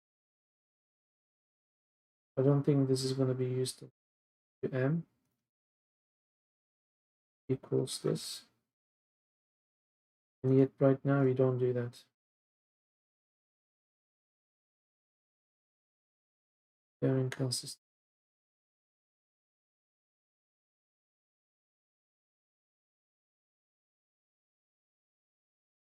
I want to show this as a,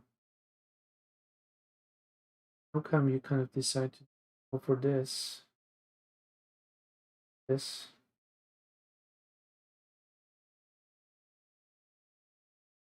not when I need it.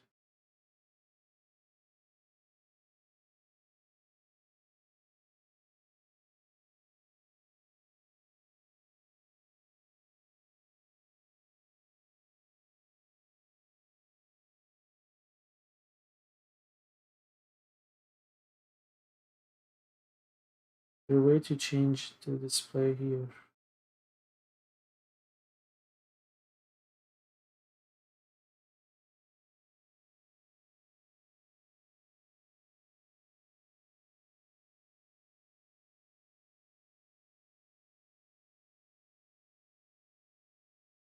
Fraction.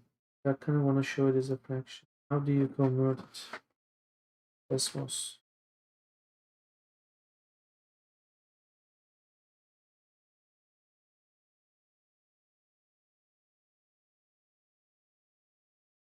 Click this button right here. It'll convert it.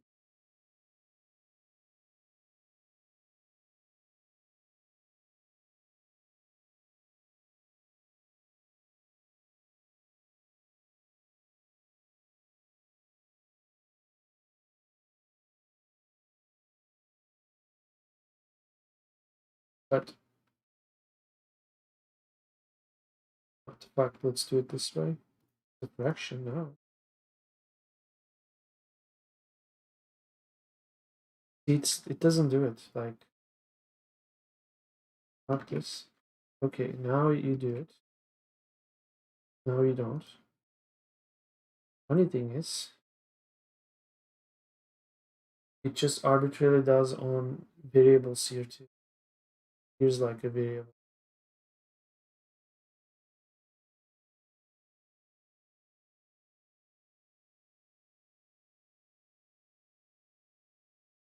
Let's say I take this, I replace this, and all of a sudden you do that.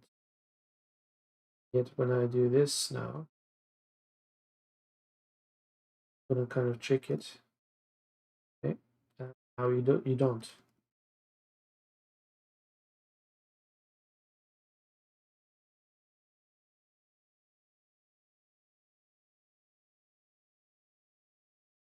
So yes, it does what it does.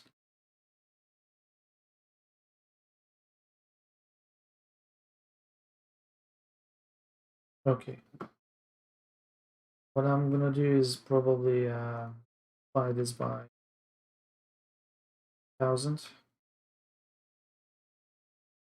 difference. It's 3000. Here's the temperature. One, 3.50. Another 10 degrees. Doubled. Another 10 degrees. Actually, another like quadrupled actually. And that's the result we actually expect. It doubles every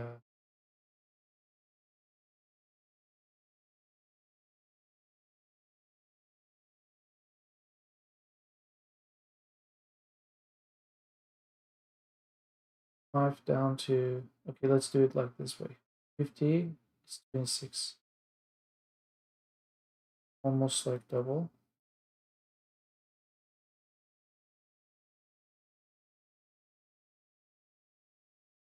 40 is 30.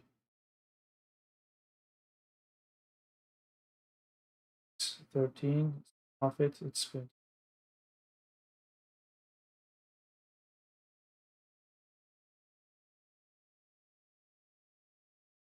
So it's like every 10 degrees, the difference is doubled.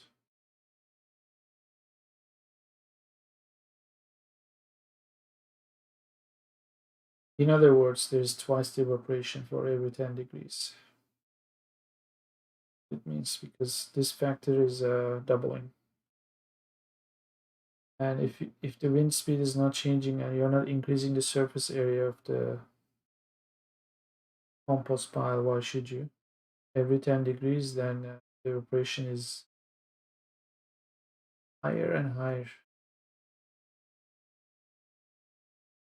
Okay, I think it's time to call it a day. This is actually the most accurate way we can do this. However, we'll have to make a game design decision which is that the air temperature is going to define the evaporation rate, but we cannot consider compost's inner temperature to be put into this equation, because if we include the 75 degrees compost temperature, then you need to be watering this compost. It's going to be ridiculous.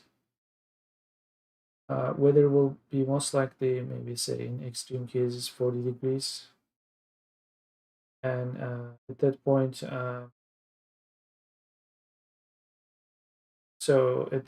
you're hitting the minimum threshold in 13 hours. On a very hot day like that, it kind of makes sense that you are watering it and anywhere 35 degrees, still a day.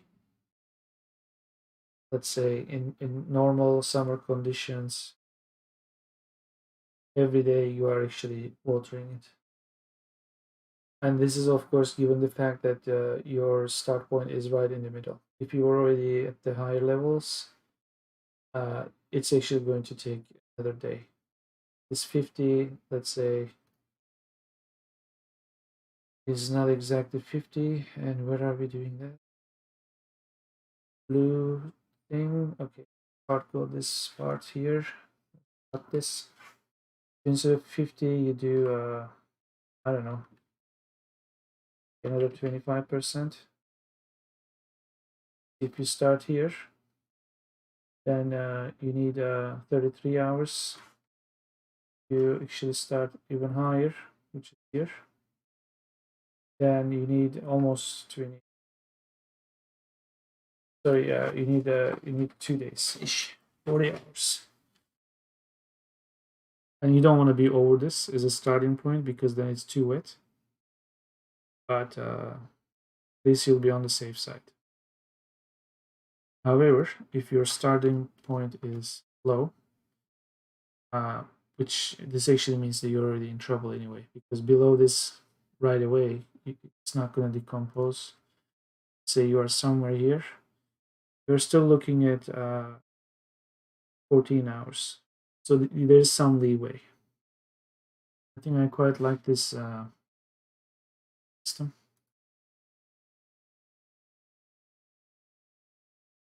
And that's that.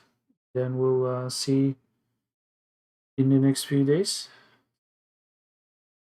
Most likely a devlog on Wednesday, and then we'll continue with the dev streams later during the week. So have a good Sunday evening.